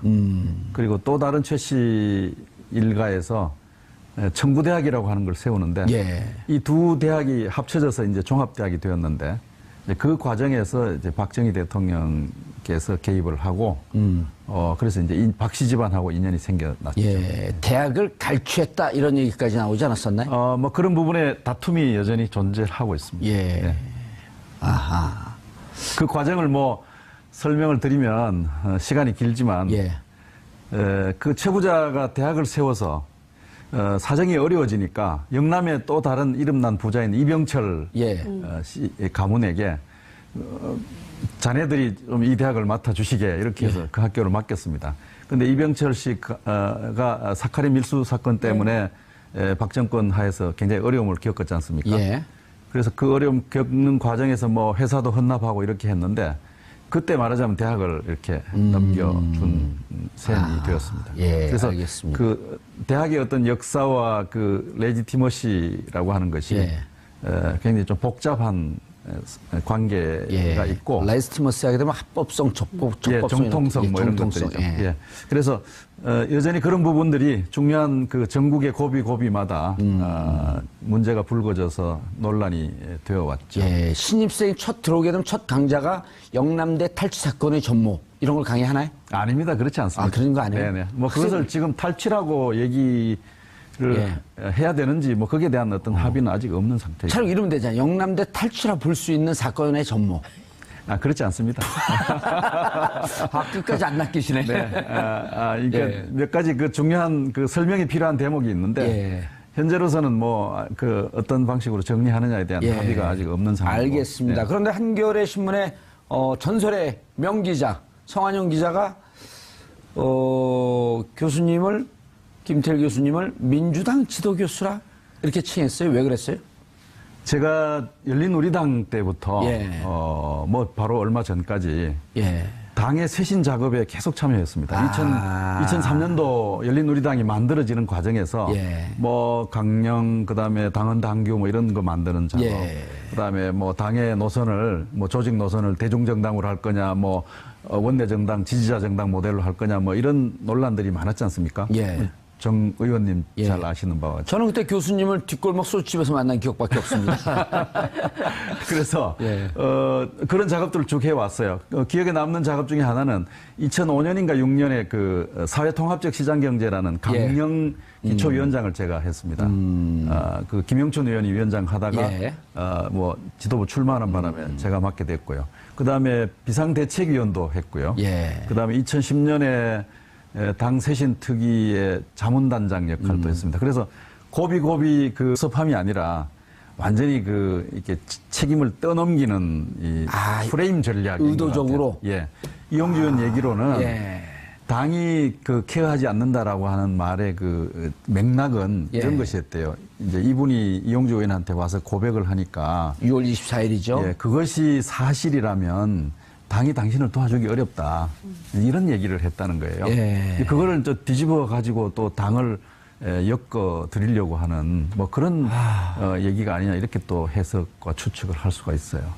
그러니까 저분이 아주 나쁜 일을 집중적으로 배운 것은 사실인 것 같죠. 저분의 스승은 누굴까요?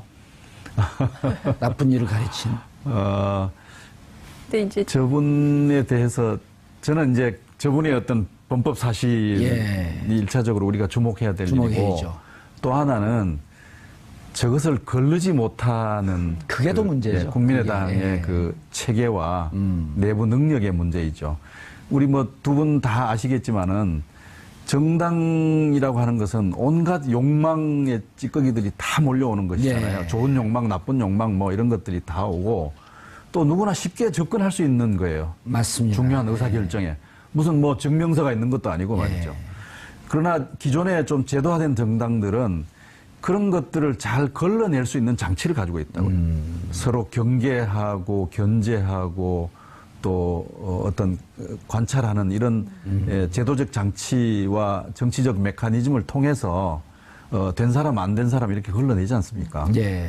이제 그런 체제에 구멍이 나 있었다고 하는 것이 우리가 굉장히 주목해야 될 대목이고요. 예. 그 나중에 또 추가적으로 말씀을 드리겠습니다. 예. 저희가 좀 취재를 해보니까, 그러니까 이유미라는 여성의 캐릭터가, 그러니까 그 여수 출신이고 여수 여고를 나왔더라고요. 그래서 예. 이제 지난 총선 때는 이용주 의원하고 둘이 경선을 해서 떨어졌어요. 그래서 본인이 이 그 공천에서 탈락한 것에 대해서 상당히 이제 그 불만을 가지고 농성도 앙심을 하고. 주고 있었어요? 앙심이라고 하기에, 앙심이라기보다는 좀 불만이 있었겠죠. 나처럼 훌륭한 그 여성 정치인을 몰라보고 공천에서 탈락 혹은 배제하다니 뭐 이런 이제 속상함이 있었겠죠. 그래서 이번 그 지난 대선 과정에서 어떻게든 공을 세워서 뭔가 자신의 그 유력한 정치적 지위를 좀 선점하고 싶었던 거 아니냐라는 게 이제 당직자들 사이에서 상당히 많이 퍼져 있는 얘기이기도 하고요. 또 다른 한편에서는 당시에 뭐가 됐든, 그러니까 그 굉장히 문준용 의혹에 집중을 했었어요. 복귀를 해보면. 예. 그러니까 뭐가 됐든, 그러니까 그 공명선거 추진단이라는 데 자체가 사실은, 그러니까 선거에 여러 조직이 있으면 거기가 좀 약간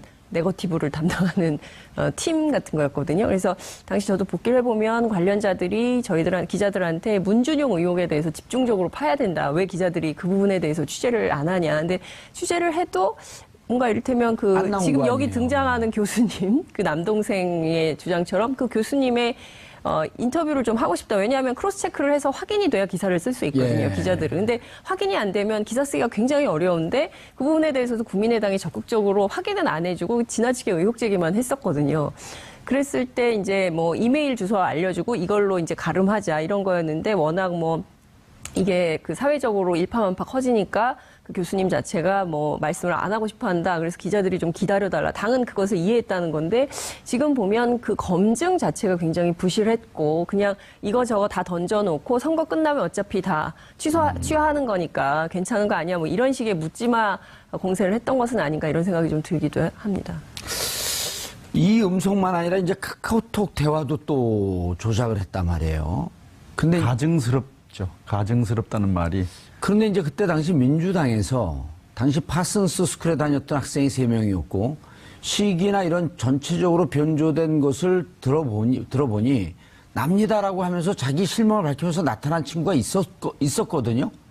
있었죠. 그리고 나는 그런 얘기를 한 적이 없고 한 명은 미국에 있었고 남학생 3명 중에 난데 그럼 그 미국에 있는 친구한테 들었을 리는 없고 그 친구는 잘 모른다 그런 내용을. 그건 나다. 그렇게 적극적으로 민주당에서 반박을 하면서 나왔고 또 하나 그때 내용 중에 하나가 문준용 씨는 아빠란 표현을 안 쓴다. 아버지라고 한다. 그럼 아주 구체적으로 총론도 그렇고 디테일도 그렇고 파고 들어오면서 검증을 하자 이렇게 제안을 했던 거거든요. 그거를 왜 외면했을까요? 글쎄 말입니다. 그 마지막 단계에서는 뭐 이런 일도 있었다고 그러죠. 실제로 뭐 기자회견해서 이것을 좀 문제를 공개적으로 삼자라고 하니 예. 그제서야 이유미 씨가 하지 말자고 이게 그렇죠. 주저하고 말렸다는 거예요. 예. 이제 그 신호가 무엇인지를 깊이 생각을 안 한 것 같죠. 이유미 씨는 뭔가 자기 공으로 좀 이렇게 떠벌리고 나서 그 쇄신 작업에 제가 참여를 했기 때문에 그 성한영 기자께서 민주당의 지도교수라는 별명을 붙여주었는데 민주당이 어려울 때마다 와서 쇄신 혁신의 그 좀 굳은 일을 맡아서 수리공이죠. 예. 그래서 저는 그 별명을 굉장히 아주 자랑스럽게 고맙게 그런데 생각합니다. 이번에 지금 국민의당 당원은 아니시잖아요. 네, 아닙니다. 그런데 혁신위원장으로 위촉이 됐어요? 네. 한 달쯤이죠. 예. 어느 분 제안을 받고? 뭐 하여튼 모처에서 전화 왔습니다. 왔는데, 맡아줘라. 예. 저는 이제 하루 저녁 생각했어요. 예. 이제 정권 교체는 했고, 예. 다당제 실현이 역사적 진보다라고 하는 생각이 들더라고요. 다당제, 국민들이 다당제를 만들어준 것이 네. 이거 자체가 역사적 진보의 혁명이다. 그렇습니다. 이 국민들이 지난 총선과 대선 과정에서 우리나라 정당 체제를 이제 양당 체제로부터 온건 다당 체제로 이렇게 바꾸어 주고 있거든요. 근데 이 싹을 잘 가꾸어 가지고 이 다당제가 뿌리를 내리도록 하는 것이 정치 발전에 굉장히 중요한 과제입니다. 저는 이것이야말로 굉장히 중요한 분수령이 될 수 있다고 생각하거든요. 그래서 지지 성향과 무관하게 그중에 한 당인 국민의당을 좀 살리는 역할에 지지 성향이라고 해봐야 뭐 그야말로 뭐 파티잔십 이렇게 말하면 어느 정당을 지지하느냐 문제에 있어서는 뭐 그렇게 말할 수 있으시지만 적어도 정체성 측면에서 보면 뭐 그 개혁 혹은 중도 개혁 노선이라고 하는 것이 뭐 크게 이질적인 것이라거나 그렇죠. 뭐 다른데 어디 갔다거나 할 수는 없지 않습니까? 그래서 저는 이 국민의당을 살려야 되겠다. 왜? 다당제 실현이 역사적 진보이기 때문이다 하는 것입니다. 그래서 이 국민의당이 다당제 실현을 위한 뭔가 실마리를 찾도록 그런 역할을 하도록 하는 것이 저의 꿈입니다. 그래서 국민의당이 앞장서서 선거제도 개혁하고 뭔가 이 지역주의에 기반한 양당 기득권을 좀 넘어서는 어떤 역사적 전환의 주인공이 되도록 했으면 좋겠다 하는 것이 이제 제 포부이죠. 알겠습니다. 그런데 오늘 오셔서 깜짝 놀랐죠? 제가 여기 있는지 몰랐죠? 아니 뭐 이렇게 저렇게 어디서 뭘 하신다는 건 알았지만 왜냐하면 저희 품격 시대가 제가 그저께까지는 아무도 안 보는 줄 알았는데 유튜브로 엄청나게 많은 사람이 보고 있더라고요. 그렇습니까? 그 교수님 오셔서 어쨌든 반갑습니다. 지난번에 수년 전에 대구에서 만나고 뒷골목 소주집에서 저 봉화 산골에 있을 때 알겠습니다. 자, 장 기자님. 네. 지금 상황이 커지는데 지금 이 녹음 파일을 조작했다는 거 아닙니까? 그렇죠. 일종의 아이들로 치면은 역할놀이? 역할극처럼 본인의 핸드폰, 아들 핸드폰, 회사 핸드폰 세 개 놓고 여기다가 이거 올리고 여기다 이거 올리고 여기다 이거 올려서 조작을 했다는 건데요. 잠깐만요. 지금 법률 검토가 끝났답니다. 그래요? 지금 그 2분 40초짜리 녹음 파일 원본을 한번 역사상 최초로 대한민국 단독은 늘 단독이죠.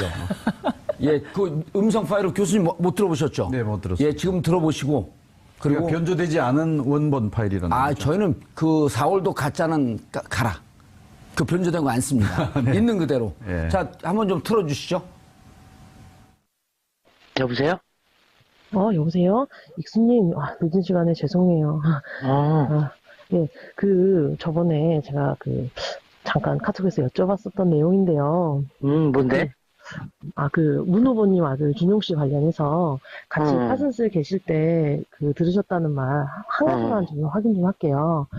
그게 본인이 뭐 이렇게 지원을 해서 이렇게 합격을 한 그런 게 아니라 어느 날 그 부친이 갑자기 어디다 야 뭐 원서 하나 내봐 이렇게 해가지고 그 했다고 들었는데 그게 맞나요? 그건 자세한 건 모르겠는데, 네. 듣기로는 그렇게 들었어.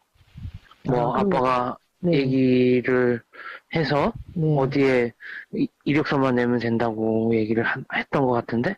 아, 근데 그게 이제 뭐 지원 기간 안에 했는지 뭐 지나고 했는지 이거에 대해서는 확인이 어렵겠죠. 걔가 뭘 알겠어요, 뭐. 아빠가 하라는 대로 해서 했었던 걸로, 나는 그렇게 알고 있었어. 그리고 그렇게 소문이 났고, 그렇게 얘기를 들었어. 아, 그랬군요. 그러면 당시에 그 파슨스에 있었던 직원들이 다 좀 어느 정도는 다 알고 있겠네요. 당연히 그걸 모르는 게 이상한 거지. 아, 그렇군요. 아니, 아까 그 토론회 하는 거 봤더니